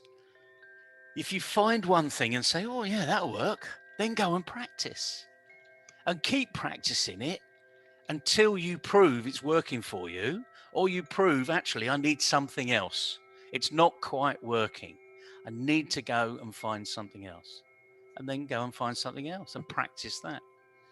as they say, any practice makes permanent. It's only the right practice that makes perfect. Simple tips for today. Yeah, Neville, I think you gave us a very nice or fine food for thought today. And I think it is affecting almost like 99% of the people. The tool is there for networking. LinkedIn is a very good professional tool. It helps you a lot because you can sit one corner of the world and you can network with another corner. But you have to know exactly what you're doing it, how you're doing it, and what is your purpose. So I think you should not waste away a tool like LinkedIn. I feel that the people who are watching this video will gain immensely after hearing your thought process and some of your advices, and then change their pitch from selling to collaboration. So I think with that, we can end our discussion today, only to catch up tomorrow, Neville. See you tomorrow. And I hope you're just listening, folks, because it's the purpose that's important. There's lots of people telling you how to do it afterwards. Get your purpose right. It's as simple as that. Thank you, Neville, and you have a nice day. We'll catch up tomorrow. Good to see you, CK. Take care. Bye-bye. Bye-bye.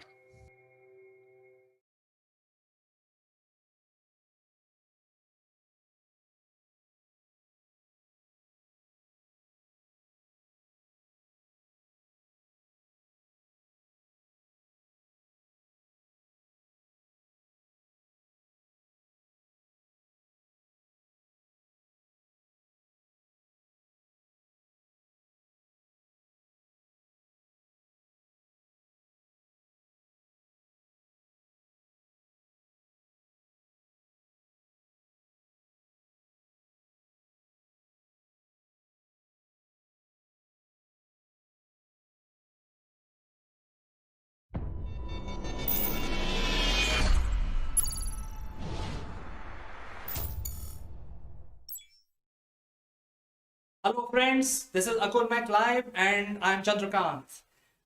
Today we will be discussing about very important subject, especially relevant for business, which is building trust. And as you know friends, building trust is a long drawn process, and it has been made difficult because of the restrictions that we have now. We have to rely on the digital platform, and building trust is becoming such an important and critical aspect. People with lot of big network will have to find new type of clients which are available on the digital platform, and they have to build the trust all over again. So it is becoming very difficult subject, and also it's a new arena. Digital space is a new arena, and to discuss this matter we have a very distinguished personality joining us from UK to enlighten us and tell us what we can do, what are the tricks of the trade, and this is going to be very useful discussion. So stick around friends for this outstanding show.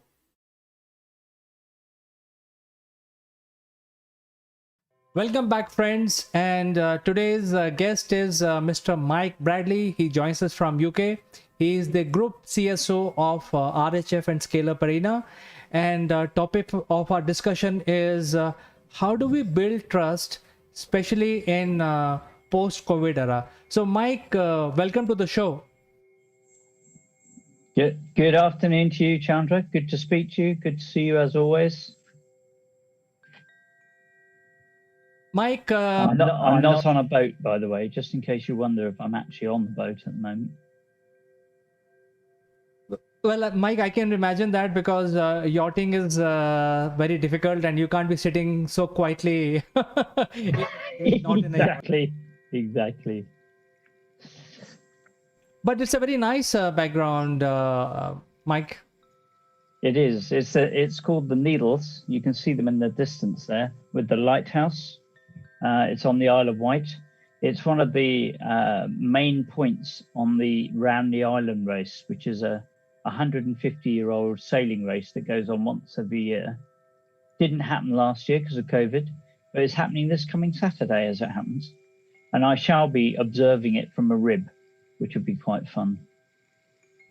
Wow, so amazing. I mean, you can see it without going to your drawing room, I think.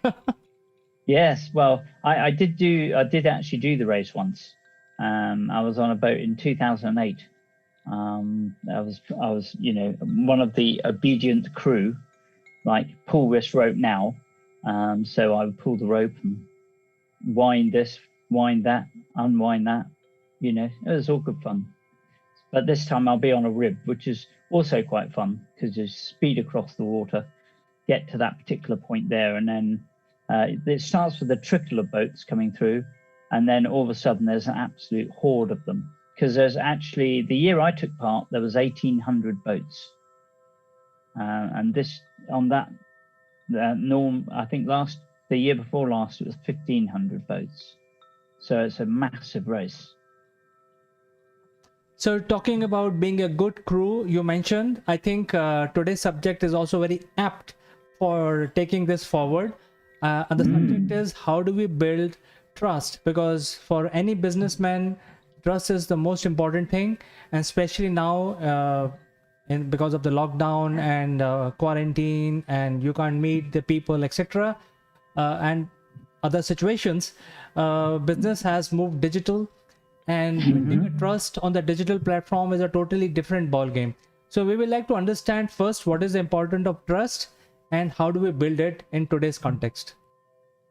Exactly. Yes, I think, well, it's an interesting thing because, of course, as you rightly say, trust is key in every situation, whether it be a personal or a business situation. And how do we actually build that trust, not just in a personal basis, but I think also that the same trust has to be projected, whether it be a company, whether it be a service, whether it be a product, or whether it be a brand, because it's all based on how, and it's a lot of it is based on perception. So how do you ensure that people get the right perception of you and your business and your company and your product? And I was reading about a trust equation called Charles Green's trust equation, which is very interesting. And they've got a little formula which looks at credibility and reliability and intimacy. Those things added together, marks out of 10, divided by the level of, shall we say, self-interest. So in other words, the more self-interested you are, the less able to gain trust you are, which I think is very, very interesting. So that sort of got me thinking, well, on a personal level, how do these things look?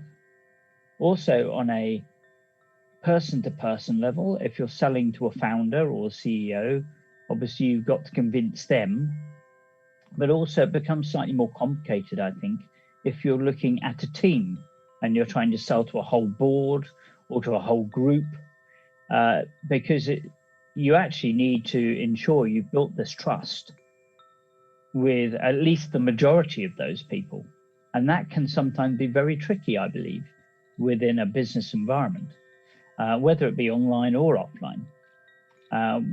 We've all, I think the days of the super slick salesperson turning up with their polished suit and tie and fast talking and, trying to close you off, a bit like the timeshare salesperson. I think those days are over for the majority of people. And also, as we know, building online rapport globally is a big part of what we do these days. Now, I've been involved with online selling and promoting and working, partnering for 15 years. So to some extent, for me, that's been something I've sort of become part of my DNA, hopefully. But, as with ourselves, we've never met personally, but I think we're starting to get to know each other to the point where we understand what makes the other person tick, and I'm sure that when we meet, eventually it will be, I know this person pretty well, and therefore we've built that trustworthiness between us. There's a credibility, there's a reliability, there's a degree of in trust between us, in trusting and intimacy about what we share, some elements. And also, I think we're both aware of the balance between, and there's a balance to be struck between self-interest and also the interest in somebody else. I think within a personal situation, the self-interest should be less, within a business situation, I think it needs to be balanced, frankly, because otherwise it's not true, it's not credible, because you've got your commercial objectives, I've got my commercial objectives. We have to recognize that. And I think the relationship bases itself on the fact that we both need to win. It's got to be a win-win situation, the classic partnering scenario. So that's sort of my starter for 10. Very interesting, Mike. In fact, you rightly said that without trust, it will be very difficult to set up any transaction between businesses. And there is no shortcut, because if you don't know the person, you don't know the person. I mean, there is no choice. You have to know the person first, and that is why the trust is built. But I think now, in the current context, especially from 2019 onwards, when people are not able to travel, catch a flight and go all the way to UK and meet, or vice versa, the only method we have to build trust is this 2D screen. And I think that requires a totally different skill. And another thing that has happened is people with a lot of experience who have built a lot of big network, they are losing it now, because I think they have to build a new type of trust with new set of people all over again. I think this is a restarting. It's a reset button that the nature has pressed, and you have to start building your network again. So what are the key ingredients of building a trust in an online arena? Well, there's an interesting question. Again, I think it's two-dimensional. There's two different types. There is the online trust in a person-to-person environment, so like between you and I, and then there's the online trust for an e-commerce platform, shall we say. So a business that's selling its product purely online still has to actually get to the trust point, otherwise people won't commercially buy it. So again, it's about ensuring that in the other person's eyes, the correct perception is being taken. So, and again, I think in the online world, in an e-commerce environment, which is where a lot of trade is now going, as we know, with SaaS products, etc., the credibility is by endorsement. So maybe that is a case study, maybe it's recommendations, maybe it's a contact, or reviews online. Hopefully they're trustworthy, so I think that is a key part of an online e-commerce experience. Reliability is vital, because of course that will affect your reviews. It's the if you say you're going to deliver it by tomorrow, deliver it. And if it's going to be late, which does happen occasionally, at least have the courtesy to communicate with people and say, there's been a delay, it's going to be tomorrow, blah, blah, blah, which is, I suppose the classic example that we know about is Amazon. Amazon, I think, has got this pretty good by and large. And that's why they're doing such a sterling job of selling stuff to people globally, because I think they understand the online trust model. Then there's the intimacy element. How do you do that within an e-commerce environment? Well, again, I think Amazon, it's a moving ship. So see with the picture in the background, but basically it's understanding the behavior of the buyer so that you can tailor things in a way that is of interest to them. So rather than blasting the world saying, here's a product, what you're doing is you're tailoring the audience and saying, because you bought this product, we think you'll be interested in this one. So I think that's an area where you can tweak the experience to make it more personal, to show that you actually paid some attention to what is really of interest to the client. And then, of course, it's about, you know, the self-interest element. There'd be, you know, we'd be very foolish to think that there's a personal element in Amazon. What they're actually trying to do is ensure your trust ongoing so you come back and buy something else. It is a commercial play. Yeah. There wouldn't be, you know, a time for Amazon to come along and say, oh, thank you, Mike, you bought this product, blah, blah, blah, blah, blah. That's not credible. It's not true. So, you know, you can dismiss it. But I think also that's the e-commerce side. On the traditional networking piece, I think this is where the dynamic becomes much more interesting. So you've got to build rapport, let's say with a board. You have to build that up online like we do here. So we build that up over time, but I think we do it by being open and honest with each other. And also being yourself. What we're not doing here in this context even is it's not like we're on television. We're not here as a newscaster just giving updates. What we're doing is we're trying to establish and build bridges. So, you know, people need to see there's a vulnerability in the human side, and we're not just robots. I think otherwise, you know, we'll all be replaced one day by an automaton saying, "Oh, hello, how are you today, Chandra?" Blah blah blah. You know, it's not going to get like that, and that's the difference between us and robots. Is there isn't an emotional component that we're trying to build. There's not an emotional quotient. So I think that's where the differentiator is, and that's how you build it online.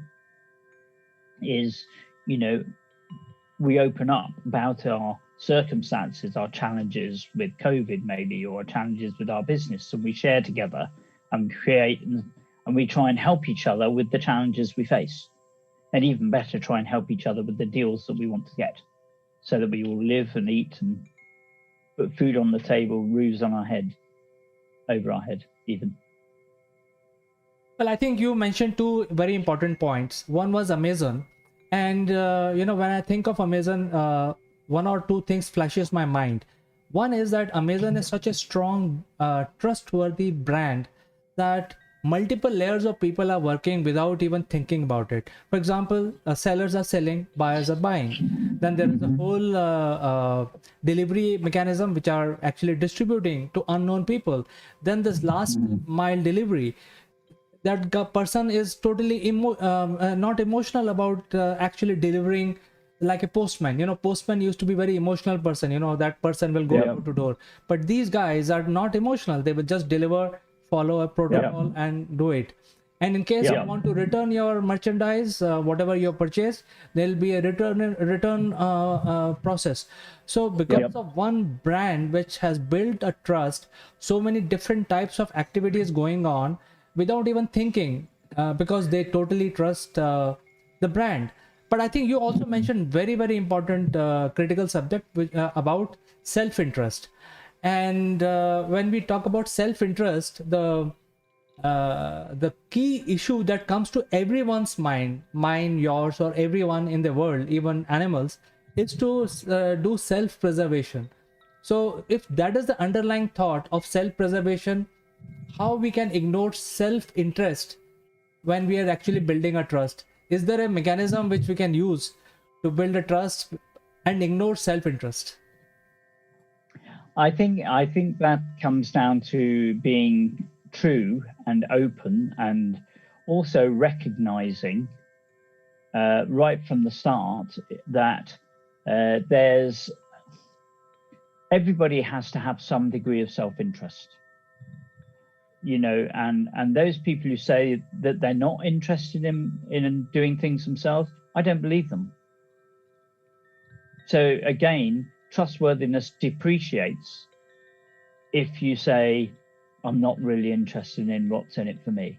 Of course they are. And if they're genuinely not interested in what's in it for them, well, is that true? And that credibility, again, the trust goes out the window. For me, that's like, yeah, right, sure. I'm not sure I agree with that. But I think what's important is that the whole equation around this builds confidence in each other. It's all about credibility and competence, and alongside that, competency. So if you say that you can do something, prove that you can do it.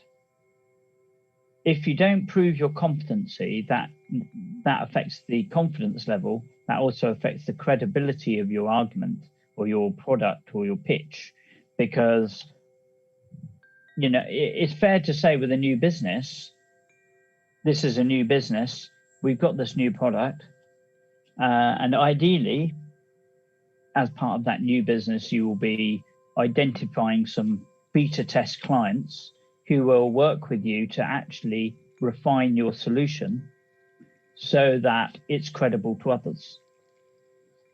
I think one of the biggest challenges for a startup is they don't necessarily have clients. And I think we discussed this before, actually, where part of the key to ensuring you've got a good startup proposition is build it in conjunction with the market and the customer, because otherwise you're not going to address that competency, credibility, and confidence factor, which give trust in your product and your business. And I think when you get to like the scale-ups that we deal with in Scale Up Arena, what we're doing there is we're saying, well, actually, you've already, to some extent, you've demonstrated your reliability and credibility. What you've now got to do is demonstrate your level of interest in the client by showing them that you supply what is important to them, because ultimately that's what they're going to want. They're going to want a solution to deliver for them. So I think in the growth company environment, credibility should be a given, and there will be endorsements, there'll be clients, etc. Reliability, well, you wouldn't have got to become a scale-up or a growth company without being able to deliver to clients in a consistent way. And so therefore it's building that intimacy and giving credibility to the self-interest, such as, we take your money and then we run, is not a way to build a good long-term trust within any environment. So be there, be part of the customer. And this is one of the challenges, I think, when you get from the early majority phase of the product life cycle into the late majority phase, where it becomes like a multinational product. And when it becomes a multinational product, customer service goes out the window, because actually all they're interested in, how many orders have we got today, what margin have we made today, and so the service level is just doesn't really matter, because they've got so many customers. We're too big to fail. Back to our corporate AAA syndrome we discussed in the past. The arrogance sets in, the forgetting the customer, the amnesia piece, and the fact that we're so high in the clouds that we don't breathe fresh air with our customers and our staff. So, I think this sort of model, this trustworthiness model, applies across all organizations, all products, all services. What are you doing to improve those elements? And many, I think, of the multinationals would do well to delegate this evaluation of the trust model to their divisions, to their customers, to their functions, to ensure that these elements are all in balance and going in the right direction.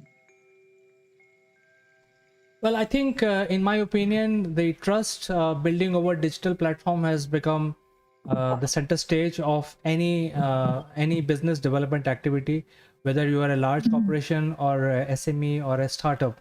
So that requires a totally different kind of patience levels. And I think you mentioned so many different, very, very powerful points today with regard to actually building the trust. However, I think the last question I have is what are the key attributes of building the trust using a digital platform? Because here you don't have ability to measure what the other guy is thinking on the other side of the screen. At the same time, you don't see the body language, because that is also one of the important aspect of communication. So we have to rely on just the spoken words to build a relationship in this case. Do you have any opinion on this? Yeah, well, I think this is where having an open and true discussion, and I in most cases, I think it's, again, there's a difference between building rapport between people in a network and building rapport as, say, an Amazon customer site. But it all, again, comes down to, you know, the environment of people that are around that. So I think, again, it comes down to reviewing. It comes down to, you know, which other contacts do you know? You know, you've been involved with an online discussion, maybe with other people. Are those sort of people also trustworthy, or are they the, you know, the traditional used car salesman, timeshare salesman? You know, I think the people that you see around the people on the other end tell you about the sort of person that you're dealing with. So I think you can look for signals, you can look for references, you can look at LinkedIn profiles. What sort of things are people saying? Are they people interested, or are they actually self-interested? Are they out for me, or are they actually out to try and build value and support in our world? And that, I don't know, maybe I'm a bit naive. I like to think that 80% of people actually want the best for others. And so if you go into trading relationships, personal relationships, with the view that actually this person is probably one of the 80%, you're probably more likely to build up that credibility, reliability, intimacy, and the right balance of self-interest, so that there is credibility, competence, and competency expressed, rather than being in a situation where you're not, you know, going in and thinking immediately, well, most of the people in the world are not trustworthy. If you go into it that way, I think you might just as well, you know, go and sell flowers in the local shop, because you're not going to build online relationships. You're not going to even probably build strategic partner relationships, because there's got to be a degree of trust. You know, we're all familiar with non-disclosure agreements. I always think that the day you have to bring the non-disclosure agreement out is the day that the relationship's already over, because that trust is no longer there. Yes, Mike, I think we had a very interesting discussion. There are a lot of learnings from this discussion. I think everybody needs to build trust, and people who are experienced also with 20-30 years of experience, they still need to build trust now in the new world, which is the digital world of Industry 4.0. So thank you so much, Mike, for finding time and discussing this very critical, emotional subject, but very, very important. Thank you, Chandra. It's been a pleasure as always, and have a good afternoon and evening. Thank you so much, Mike, and we will catch up in the next show. Until such time, I'd like to say goodbye. Look forward to it.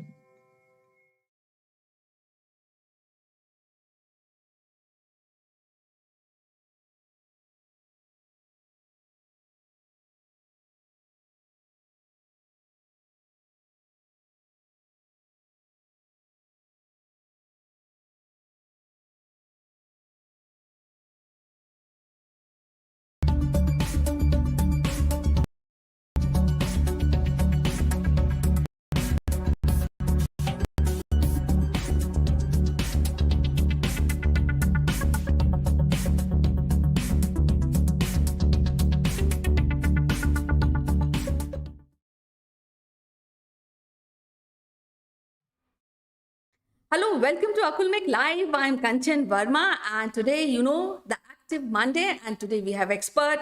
We will be discussing about one of the aspect of public relations. So let's welcome her first.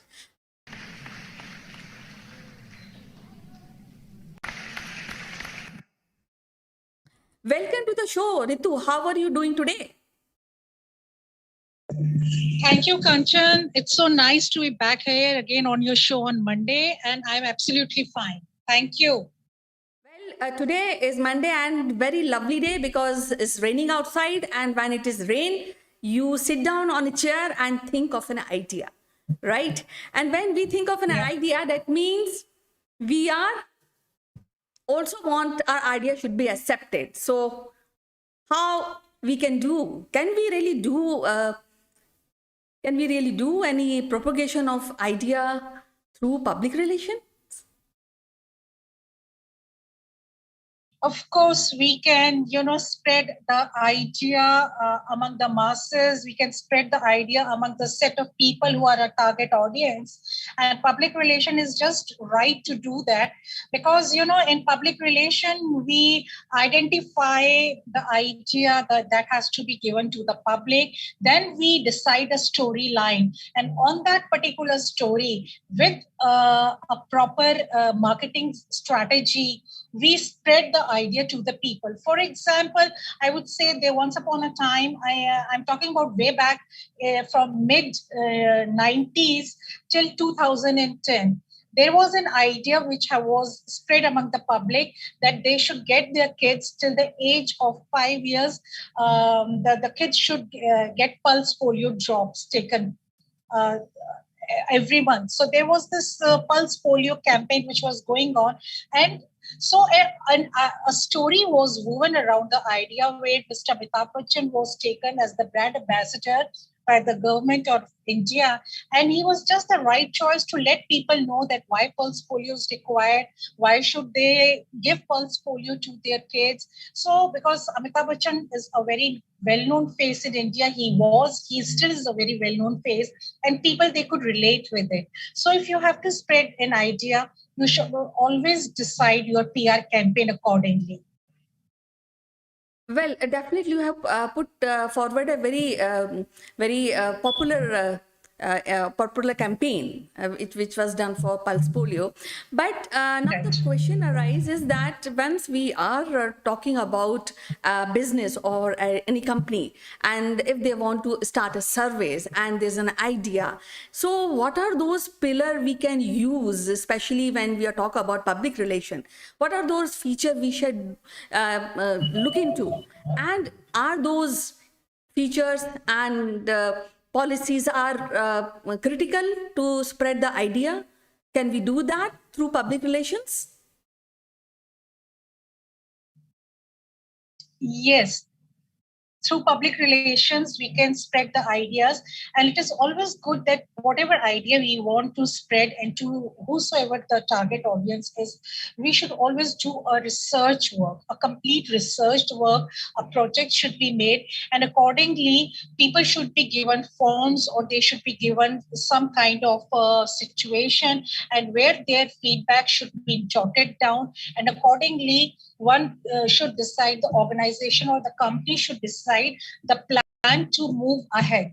So, in PR, it's very important to do the research work, get the right feedback, and as per the feedback, then you decide, then you plan, then you formulate your policies. Because, anyone can do PR, but to be successful, to get the success, is not everyone's cup of tea. I see many people doing PR, they are doing various kind of PR, but they don't get right result and a desired result. If you really want a desired result, you must give time to the idea. You should study your idea very well, should know the plus and minus points of idea, and as for that, you should plan your PR strategy. Then you will definitely get the success. So, now I would like to ask you, when we are talking about the services, because when we talk about services, which is most of the services are related to the masses, and masses really get benefit of it.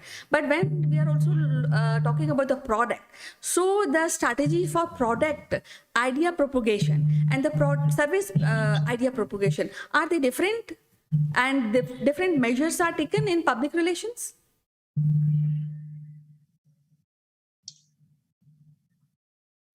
Yes. Spreading the idea and promoting the product among masses is slightly different, because I'll just give you one example. There was a time when in India, no one knew what vacuum cleaner is all about. So there was one particular company who started selling the vacuum cleaner. And before that, they adopted a very successful PR campaign where they focused on women. And that was the time when India gave stress on working of both the genders, men and women. That time, women empowerment was being talked about, the education of the girl was being talked about, and various government sectors would speak about equal opportunity of the education given to both boys and girls, and also making girls financially independent. So that time this company launched vacuum cleaners, and the target audience was especially the women, and they made a story where they spoke about keeping your house clean, and also that when woman is working, she does not have the time, perhaps she may not get the right help, she may not give the right kind of time to her home. So vacuum cleaners are there, you use them once in a week, but you keep your house clean for the 7 days. So it was the right story. And then later on, the vacuum cleaners was sold in this country, especially I remember in urban cities of India, in urban India. I think many households, they bought the vacuum cleaners, and that time it was a big success also. So, when you have to promote your product, you have to sell your product. And if it's a new product, you have to weave a story. Let the lifestyle of the people be connected with that product, service, or idea. So, this is the right way to reach the target audience. And when one set of the audience accepts the product, later on, the different sets of people do get connected with the product. So what should be the duration of this idea creation and then launching any service or product? Kanchan, I think there should not be much difference when you are selling out the story about any product or service. You should give some time, perhaps a few weeks or something, but then the product should be launched as soon as possible, because the interest and the curiosity which you create among the masses, it also dies. As we say, the public memory is short-lived. So you should spread your story for a few weeks, but then you should launch your product also, like it's done in the Bollywood. Before the release of the movie, they create so much of interest, and after a few weeks, the movie is released. So in the same manner, you should be doing it. You should not just sit on the idea which you are giving to the people, but launch your product and services also. So I would like to know what is, in your opinion, which you like the campaign of any story or idea which you really appreciate even today. Would you like to discuss that? Yes, definitely. I really like, about washing machines. We in washing machines are not a new product in India. They are there. They have been there for quite, I think, more than 2 decades. So there was a time when washing machine.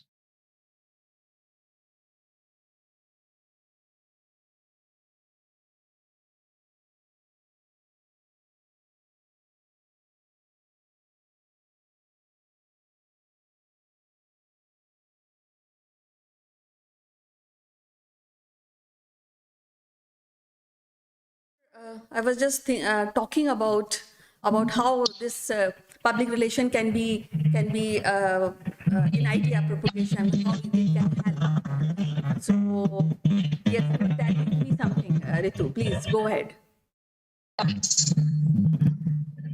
Yeah. So now you see, actually, if you see the way they are doing the public relations, they are creating the story.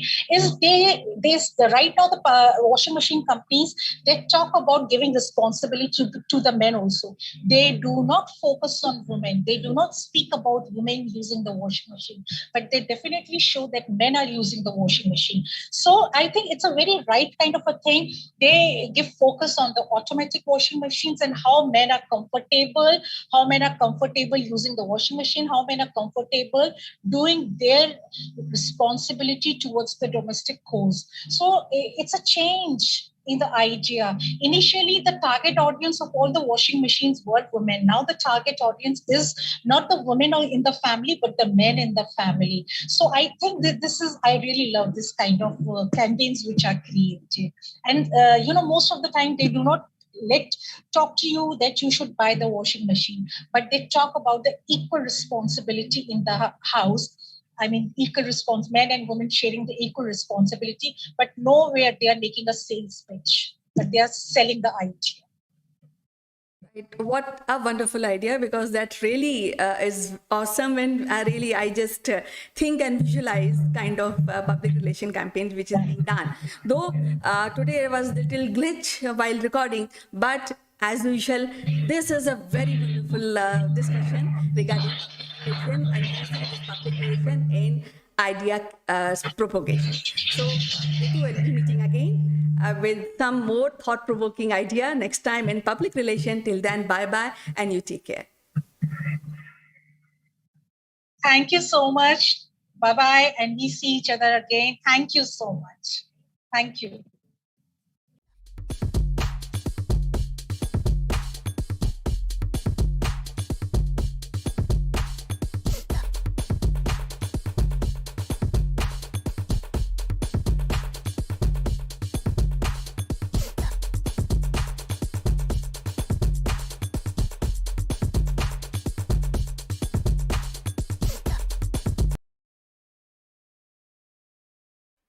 Friends, welcome to Akulmek Live. I am Kanchan Verma and today we are taking you to a wonderful city.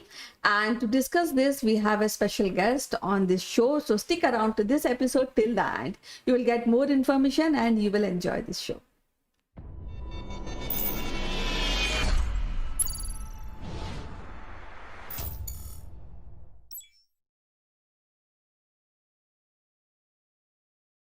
Welcome back, friends, and today we have Mr. Sitesh Srivastava, who is an IT professional, is closely related to radio broadcasting, and today he will be taking to a wonderful city yet again. So without wasting any further moment, I would like to welcome him. Welcome to the show, Sitesh. How are you doing today? या कंचन, हमारा नाम भी सूरबा भोपाली है वही नहीं है? Oh my God! You must have guessed it. Oh my God! So we are going to Bhopal. Oh, lovely, a city of lakes, man-made and natural lakes, right? I guessed it right. Yes, Kanchan. How are you? I'm fine. So let's know more about this wonderful city, which is 16th largest city of India. Oh, great. That's great. Yeah, I have some very fond memories of Bhopal and I want to go back to the city again and again, Kanchan. This is very interesting, Kanchan. And I sometimes even are impressed. I'm impressed to know that this is also called Begum's Bhopal because it was the princely state between 1819 and 1926. It was ruled by 4 Begums, and that was such an interesting thing during the British suzerainty in those days. Four Begums: Qudsiya Begum, Shah Jahan Begum, Kai Khusru Begum, and Sikandar Begum. And it is another interesting part about Bhopal is that in 1947, after independence, I think Mr. Nawab Hamidullah, he actually decided to remain as a separate unit, Kanchan, just like some other princely states. We also know about this happened in Kashmir. And during that time, agitations started, and Indian government had to intervene. Sardar Patel's home ministry had to intervene. And only in 1949, 30th April, Bhopal state was accepted under Union Government of India. Colorful history, though it pales in comparison to other more popular histories around around the independence of what we know about Kashmir, Lucknow, and Hyderabad. But Bhopal state is an amazing place. Bhopal state, now it is the capital of Madhya Pradesh, the heart of India. And because of the rules of the Begums, the city has some beautiful waterworks, railway station, postal system, and the municipality which was instituted in 1907. Have you been to Bhopal, Kanchan?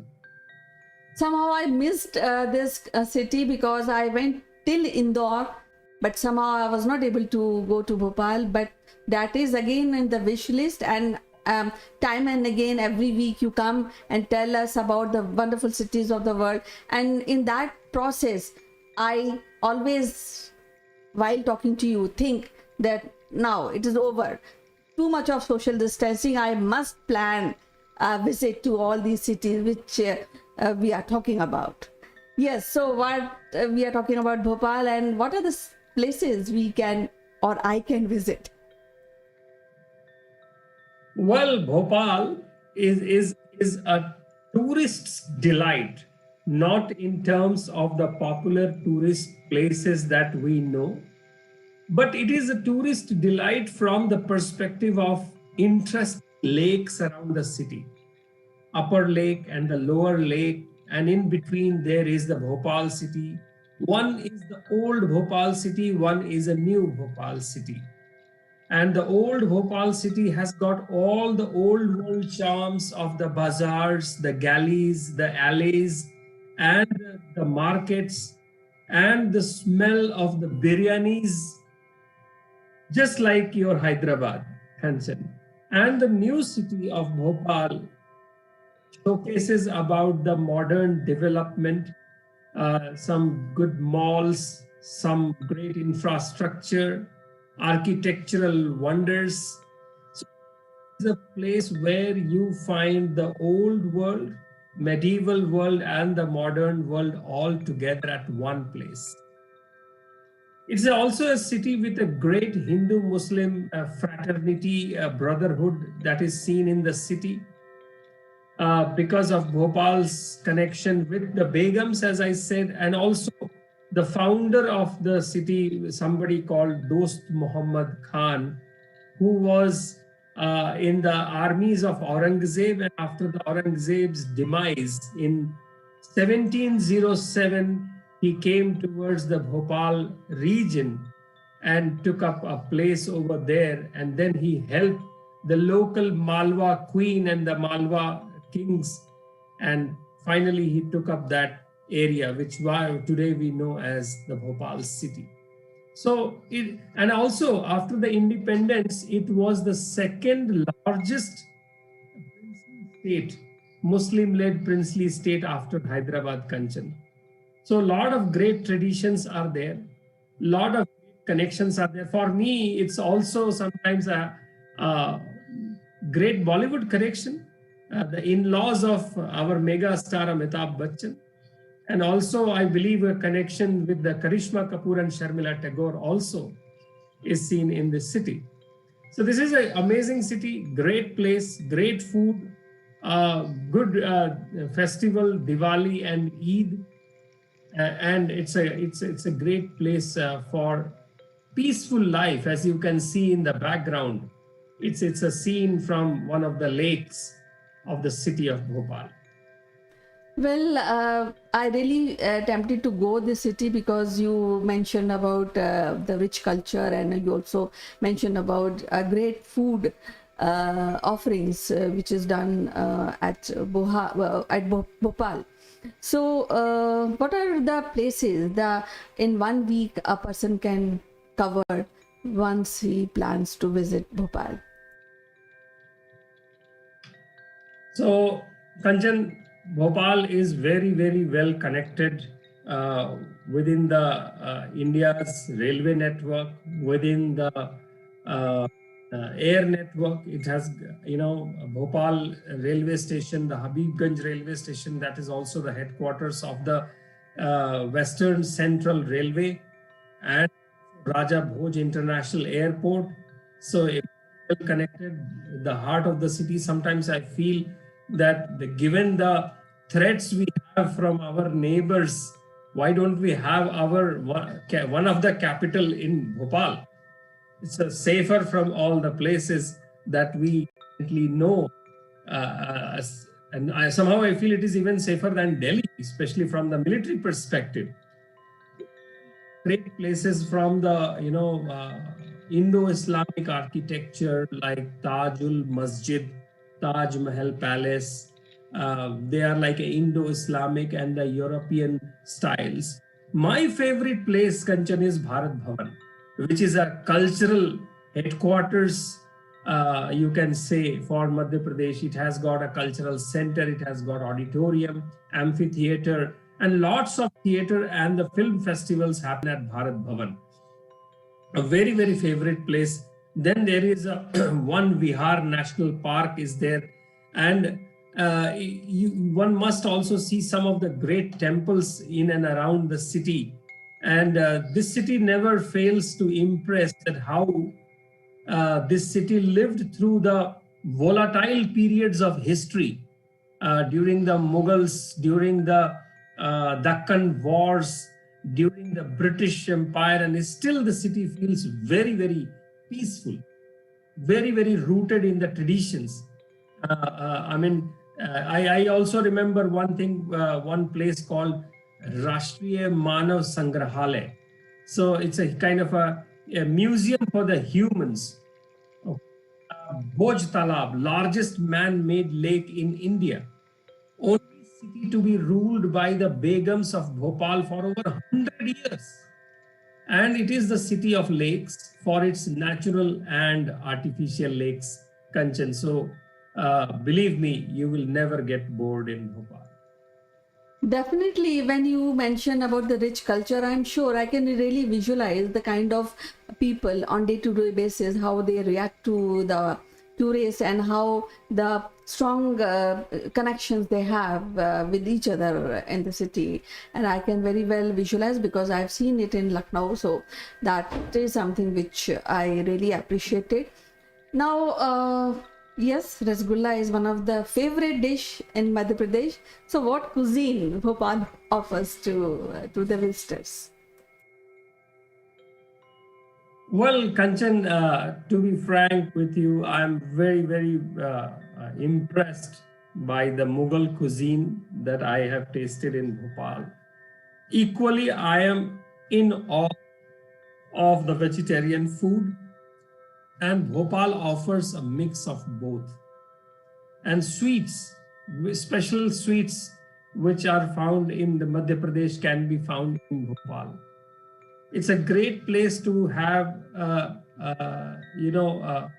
the culinary part of the, Madhya Pradesh tribals. So tribal cuisine is also available.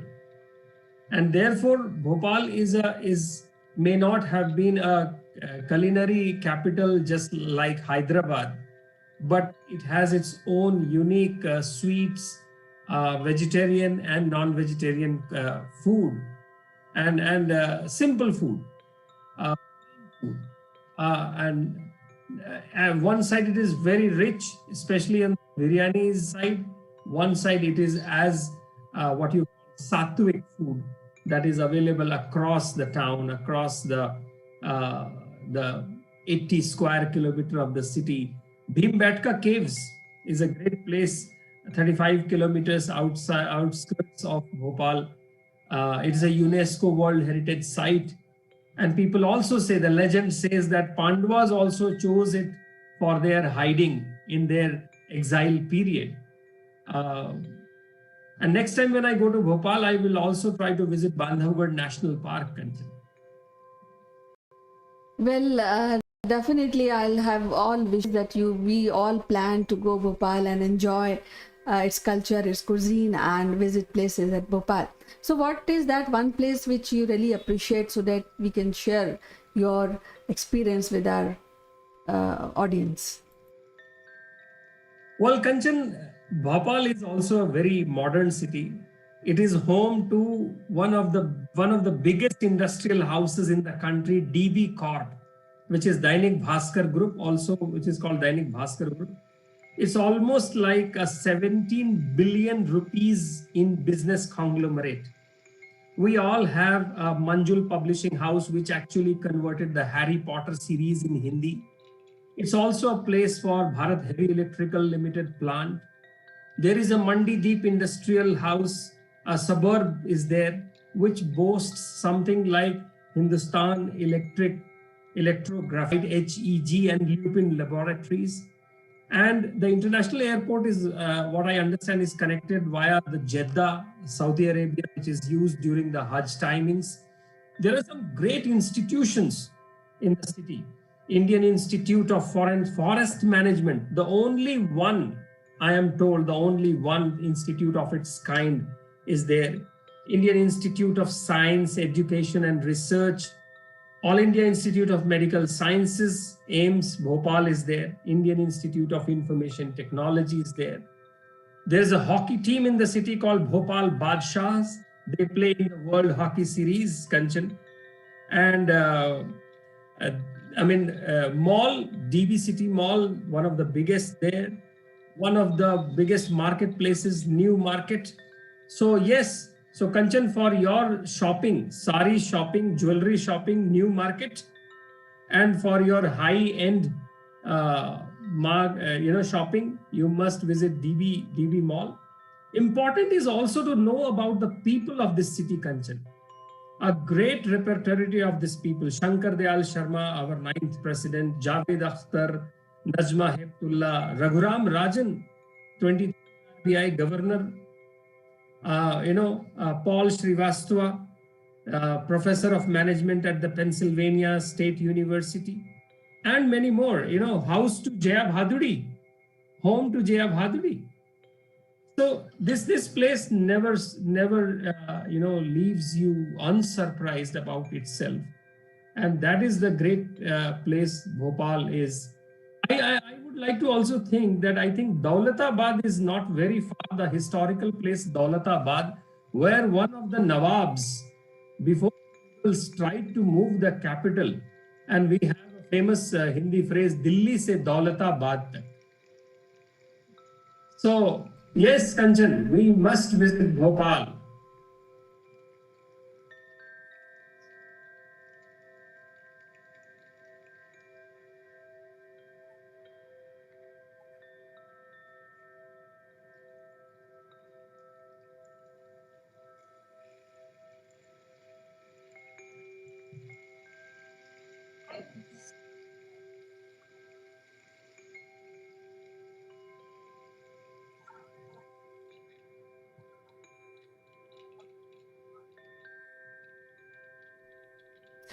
How you?